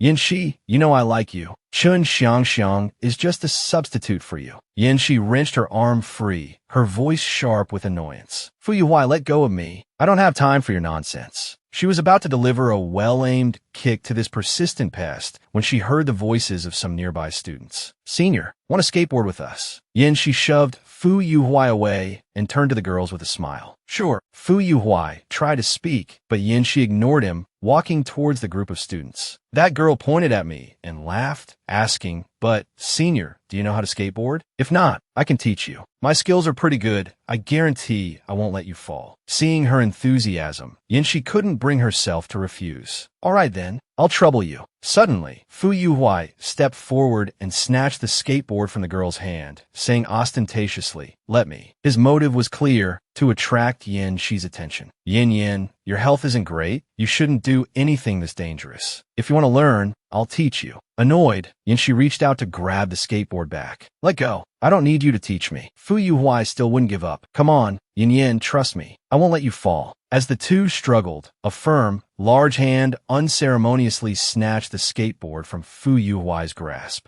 Xie Changze, his face icy, glanced at Fu Yuhuai. She doesn't want to. Are you blind? Yanxi was rather surprised to see Xie Changze there. Fu Yuhuai's face darkened considerably. He muttered angrily, damn it, it's you again. Squeezing past Fu Yuhuai, Yanxi quickly went over to Xie Changze, her attitude significantly softer. Pointing to a nearby spot, she murmured, neighbor, let's go play over there. Xie Changze, indulging her, readily agreed. Assuming it was her first time skateboarding, he held her hand firmly to help her balance, gently instructing her. Beginners should learn how to stand on the board first. Let me show you. The onlookers were deeply impressed by his attentiveness. Wow, I didn't expect someone as low-key as Xie Changze to know how to skateboard. The way he's teaching Senior is so gentle. It's making my heart race. She blushed as he held her hand. She was about to explain that skateboarding was no big deal for her, but was interrupted by the excited shouts of her classmates. Look everyone, Fu Yuhuai is on a board too. Someone else praised him. He just pulled off a super difficult move. He's the real expert. Fu Yuhuai preened, basking in the praise and the glances from Yanxi. Ignoring the commotion, Xie Changze remained calm and continued his instruction. Don't worry, his execution is pretty average. His landings are unstable and could cause serious injury. Don't imitate him. Yanxi nodded slightly and released his hand. Yeah, I thought so too. And what I was trying to say earlier was... She placed one foot on the ground, preparing to push off. Her movements were not only professional, but also incredibly graceful. Every shift and glide seemed to flow seamlessly. Her voice rang with confidence. Actually, I do know how to skateboard. Countless admiring eyes followed her as she danced with the board. The sport demanded a high degree of agility to achieve such fluidity. With a simple dip of her body, Yanxi effortlessly steered the board in the direction she desired. Finally, she finished her performance with a breathtaking kickflip, her body seeming to hang suspended in midair. Though every move mirrored Fu Yuhuai's earlier attempt, hers was executed with an effortless grace that made his look clumsy, turning his previous display into something of a joke. It was like watching an amateur try to show off in front of a master. Even Xie Changze stared, dumbfounded. He couldn't believe a girl could skateboard with such skill and finesse. Yanxi smoothly returned to her starting point, and the crowd, as if jolted awake, erupted in a cacophony of cheers. Whoa, Yanxi, you're amazing, they shouted. You're a goddess. Seeing him stunned, Yanxi picked up her board, a hint of shyness in her voice. It's just, I haven't skated in a while, she explained. Sorry I didn't tell you earlier. Xie Changze snapped out of his surprise, a chuckle escaping his lips. No worries, he praised. You were incredible. Yanxi smiled back, then glanced at Fu Yuhuai, her next words clearly aimed at him. Someone didn't want to listen to me when I said I didn't need any lessons. Fu Yuhuai's face darkened. He stared at her silently, his thoughts unreadable. Chun Xiangxiang, the manipulative green tea girl, had witnessed the entire scene from a distance, choosing to remain hidden. She had expected Yanxi to embarrass herself, but the spectacular performance only fueled her competitive spirit. Yanxi, she thought, a venomous glint in her eyes. You keep trying to steal what's mine. Don't blame me for using your clueless brother if you do. I still have an ace up my sleeve. As Chun Xiangxiang slipped away, Yanxi caught a glimpse of her, a flicker of suspicion crossing her face. What's she plotting now? She wondered. Chun Xiangxiang, with her system, benefited whenever someone developed feelings for her. Meanwhile, elsewhere on school grounds, Jian, smitten with Zinan, was trying to appease her after some perceived slight. Zinan, please don't be mad at me, he pleaded. Zinan, feigning indifference, replied, I'm not mad. We're not even involved. It's perfectly normal if you don't come looking for me. Jian, anxious, protested, but we are involved. Didn't you agree to let me pursue you? Zinan put on an annoyed expression, playing hard to get. Involved? What does that even mean? Jian, if it weren't for Xiangxiang, I wouldn't even bother responding to you. She recalled their earlier conversation in class, her irritation growing. Speaking of which, Zinan had said, it seems like your brother hasn't come around in a while. Did something happen between you two? Another girl had chimed in, adding fuel to the fire. Typical rich boy love, so fickle. Maybe he's already moved on. Finishing the recollection, Zinan furrowed her brow. They're overthinking it, she thought. How could that idiot Ji Yin possibly move on? Ji Yin, utterly oblivious, attributed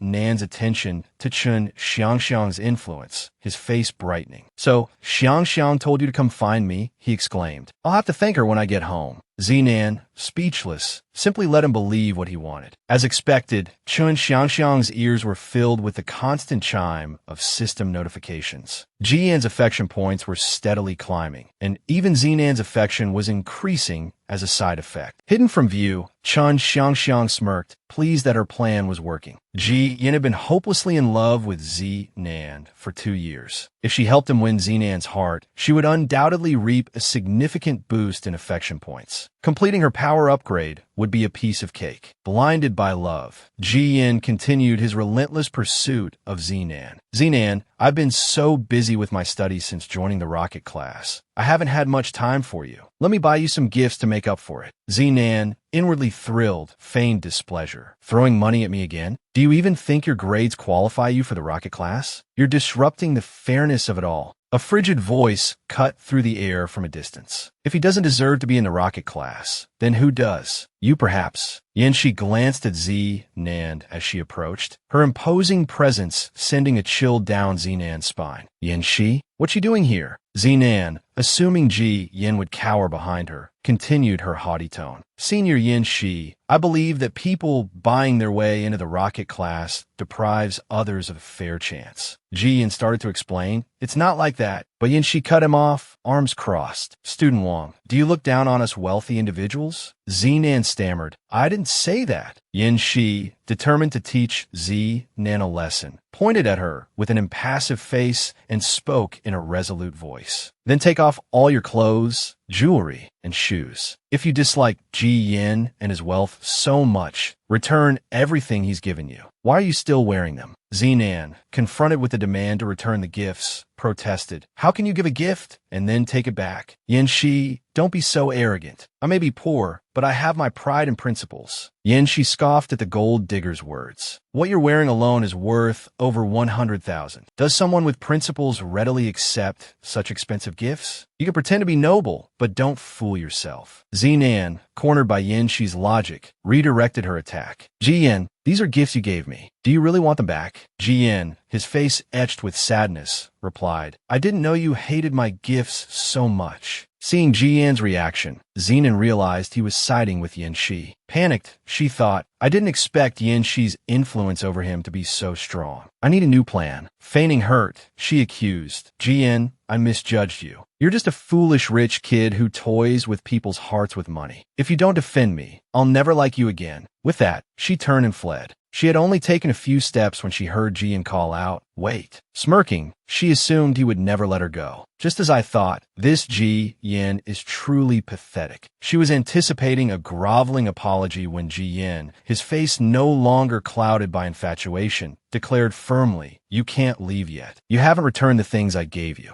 Zinan froze, stunned by the direct confrontation. Furious, she turned her anger on Yin Shi. "Yin Shi, you short-lived devil with a black heart and lungs. How dare you demand the return of gifts you gave me? Let me tell you, the money your Yin family earns is dirty money. What does it matter if I spend a little? You deserve to get cancer and die." Seething with rage, she hurled the book in her hand at Yin Shi. Ji Yin, fiercely protective, quickly stepped forward and intercepted the book before it could hit his sister. Seeing someone try to harm Yin Shi, Ji Yin abandoned his usual composure and erupted in fury. He shoved Zi Nin hard, shouting, "You can mess with me all you want, but cursing Yin Shi and trying to hit her? I'll never forgive you for that." Zi Nin cried out in pain. Yin Shi stepped forward to restrain her brother. Ji Yin, his concern evident, asked, "Are you all right, Yin Shi?" "I'm fine, brother," she replied. Her gaze swept the area, landing on Chun Xiangxiang. Immediately, she recognized the scheming girl's intentions. "Chun Xiangxiang wants to use Zi Nan to get to my brother? Fat chance." Chun Xiangxiang, caught by Yin Shi's glare, scurried fearfully behind a wall. "Yin Shi knows I'm here." She frantically contacted her system. System,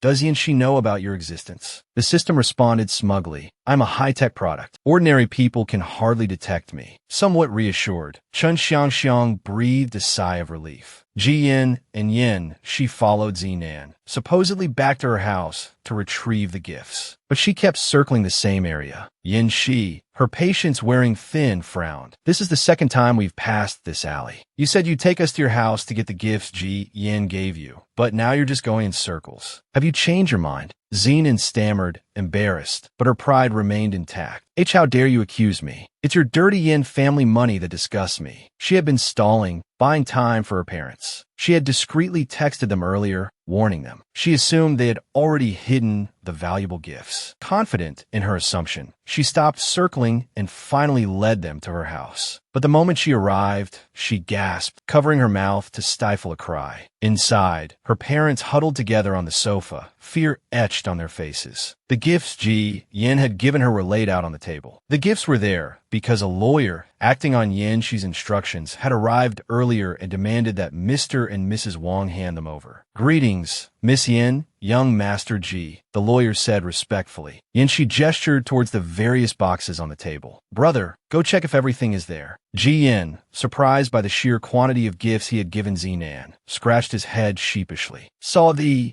Zan Si. I didn't realize I'd given her so much." Zinan, now consumed by regret, changed her tune. She spread her arms, trying to block them from approaching the gifts. "Ji Yin, Yin Shi, how dare you send a lawyer to my house?" Yin Shi scoffed. "The lawyer has your purchase history, Ji Yin. Isn't it better that he retrieve the items beforehand, saving everyone's time?" Zinan ground her teeth, realizing that Yin Shi had seen through her plan to hide the gifts. That little witch. She did this on purpose, she thought furiously. Ji Yin quickly went to double-check the gift he had given, searching for a while, still feeling like something was missing. He turned back and shouted, "Where's the ruby necklace you borrowed from me to admire earlier? Why can't I find it here?" Zinan was startled when she heard him mention the necklace. The necklace, she thought. It was the heirloom her mother had left her before she passed away. She remembered vividly how her mother had prepared it for her older brother's future wife while battling a serious illness. The more she thought about it, the angrier she became. Her mother had so carefully chosen it back then. How could her brother so carelessly give it to Zinan?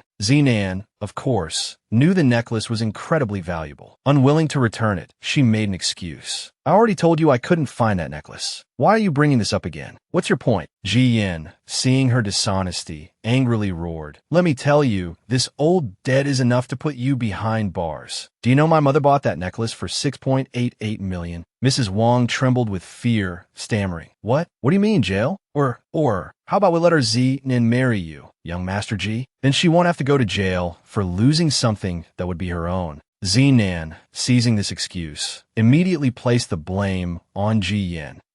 Ji Yin, so you're trying to force me to marry you? I truly despise you. Being repeatedly accused of things she had done, Ji Yin lost his composure and retorted, Who would want a malicious woman like you? You're not worthy at all. Return the necklace that belongs to my future wife. Seeing his brother becoming increasingly agitated, Xie Changze stepped forward, placing a hand on his shoulder to calm him. Calm down, brother. He looked over at the Yin family lawyer and said, Lawyer, call the police. This is fraud. We need to follow legal procedures. The lawyer, naturally, followed Xie Chang's instructions. Yes, young Master Xie. Zinan, still defiant, pulled out her phone and threatened Xie Changze. Do you think your father knows about you acting like this? I'll call him right now and let him know about your appalling behavior. Xie Changze laughed, challenging her. Okay, fine. We'll sit here and wait for the police to arrive. You can call him too. He smiled confidently, thinking, let's see how Ji Chang plays the role of the saintly father when his financial situation is so precarious. About an hour later, the police arrived after receiving the report. Lawyer, he represented Ji Yin in dealing with them.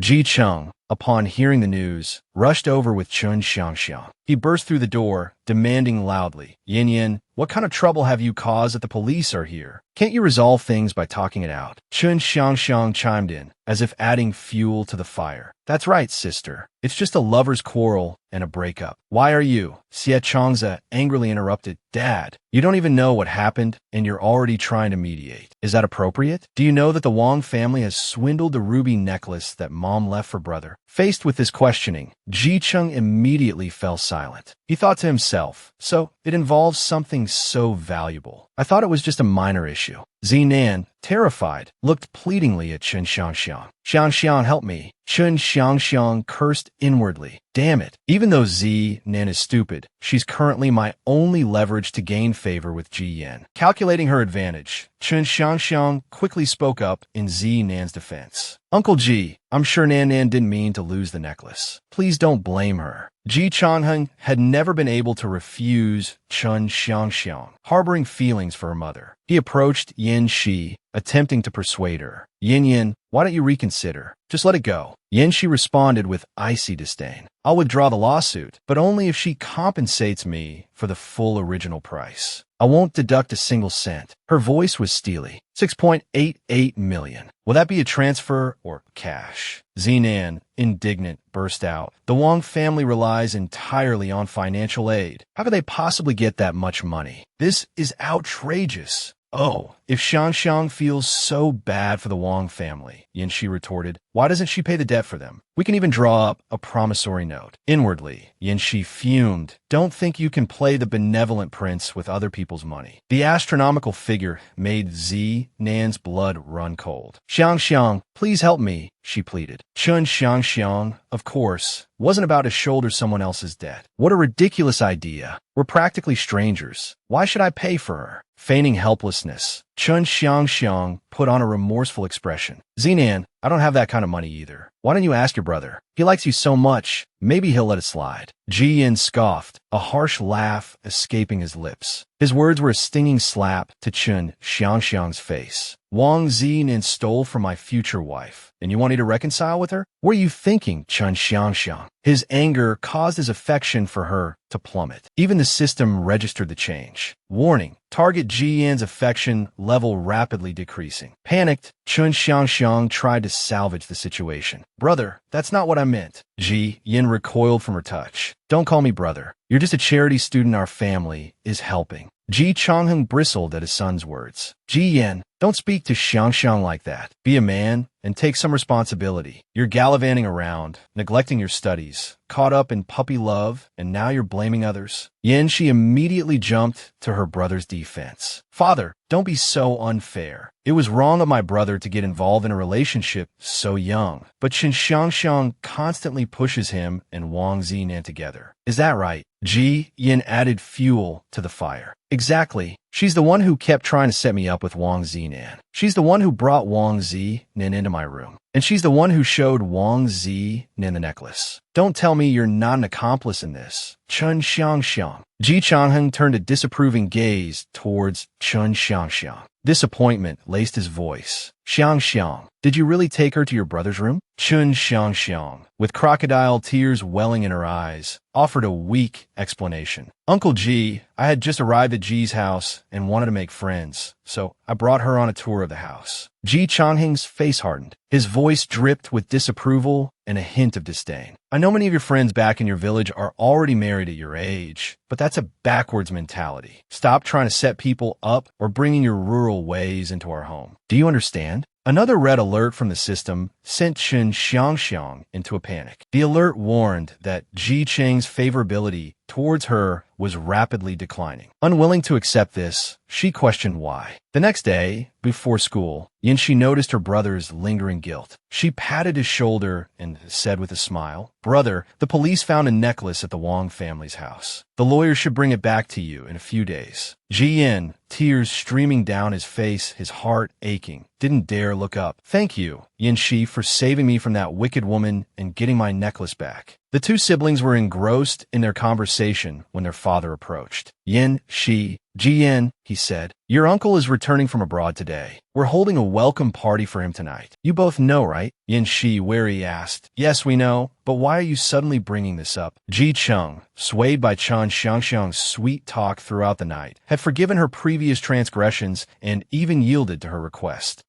Xiangxiang said she also wants to attend the party. I felt that having one more person would make it livelier, so I agreed. When the time comes, you two can introduce her to everyone, okay? Yanshi's expression immediately changed. She thought irritably, this is just a way to introduce Chun Xiangxiang to the family, isn't it? It seems Ji Cheng still hasn't given up on the idea of adopting her. Ji Yin disagreed and spoke up, asking his father, "This party is for uncle. It's all family and close friends. It's practically a family gathering. Chun Xiangxiang is an outsider, not close to us at all. On what grounds should she attend?" Chun Xiangxiang, with tears welling up, cried pitifully, "Brother, you misunderstood. I just wanted to go with sister. It's been a long time since she's been to this kind of social gathering, so I'm worried she'll be nervous. I just wanted to go along and help her." Ji Yan's goodwill towards his adopted sister had completely vanished since yesterday. He pointed at himself irritably and asked, "Then what am I here for? Do you think I'm dead? My sister needs you to accompany her." Seeing her brother's agitation, Yanxi took his hand and reassured him, "Brother, it's okay." She looked at her father, a knowing smile playing on her lips. "If you want Xiangxiang to have a place, you can just give her an invitation yourself. As for introducing her, that's fine too." Chun Xiangxiang was quite surprised by Yin Shi's ready agreement. She thought suspiciously. Yin Shi agreed so readily? Is she really that kind? Yin Shi's next words made Ji Cheng's jaw drop, instantly abandoning his previous suggestion. "Then I'll introduce everyone to Chun Xiangxiang. A poor student father is helping." Chun Xiangxiang didn't want to be humiliated in front of influential people. If Yin Shi introduced her like that, how could she ever hold her head up high again? She tugged at Ji Cheng's sleeve repeatedly, urging him to intervene. He cleared his throat a few times and conceded. "Let Xiangxiang go with me then. You can go with your uncle." Ji Cheng was afraid that staying any longer would lead to him being exasperated to death by Yin Shi, so he made an excuse to leave quickly. "You two get ready. I still have things to do."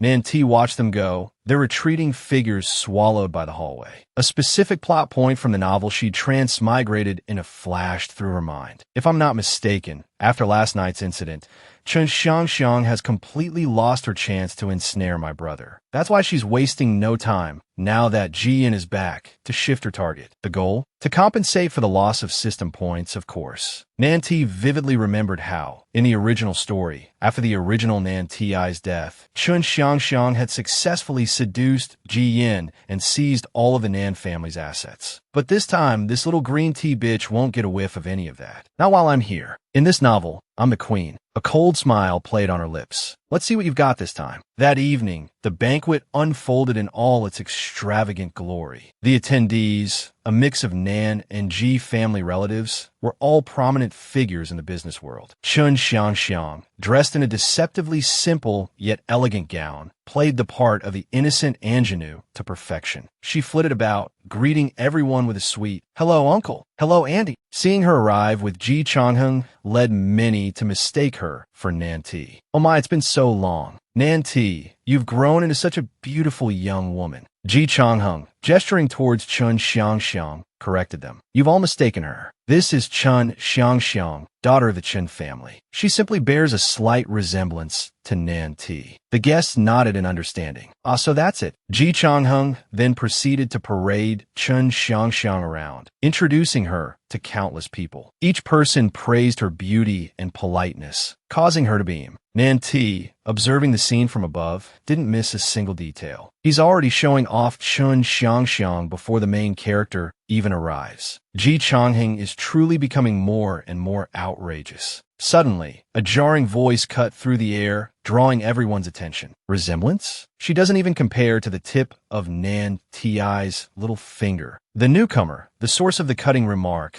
was none other than Nan Doanzi, uncle to both Nan Ti and Ji Yan. He glared at Chun Xiangxiang with undisguised disdain. Hey, you little girl, why are you imitating Nan Ti? Do you enjoy playing dress-up so much that you don't realize how much you look like a clown? The moment her uncle appeared, Chun Xiangxiang's system pinged with a notification. New target acquired, Nan Doanzi. Favorability rating, 1%. A bead of sweat trickled down her forehead. 1%? How can it be so low? She rallied herself. But it's all right. I have the alluring system. I've got this. Ji Changheng, displeased by his uncle's behavior, turned to Chun Xiangxiang. Doanzi, why are you picking on a child? Xiangxiang, quickly address your uncle and explain yourself. Chun Xiangxiang, her voice tight with nerves, stammered, "Hello, uncle." Nan Doanzi roared. Don't you dare call me uncle. We're not related. A jarring system alert blared in Chun Xiangxiang's ear, making her blood run cold. Warning, favorability rating of target Nan Doanzi has dropped to 0%. Before she could process what had happened, her uncle's face darkened even further. You dared to steal Nan Ti's cancer medication, and you still have the audacity to show your face here? His fury was so palpable, so absolute, that even the system seemed to recoil. System has detected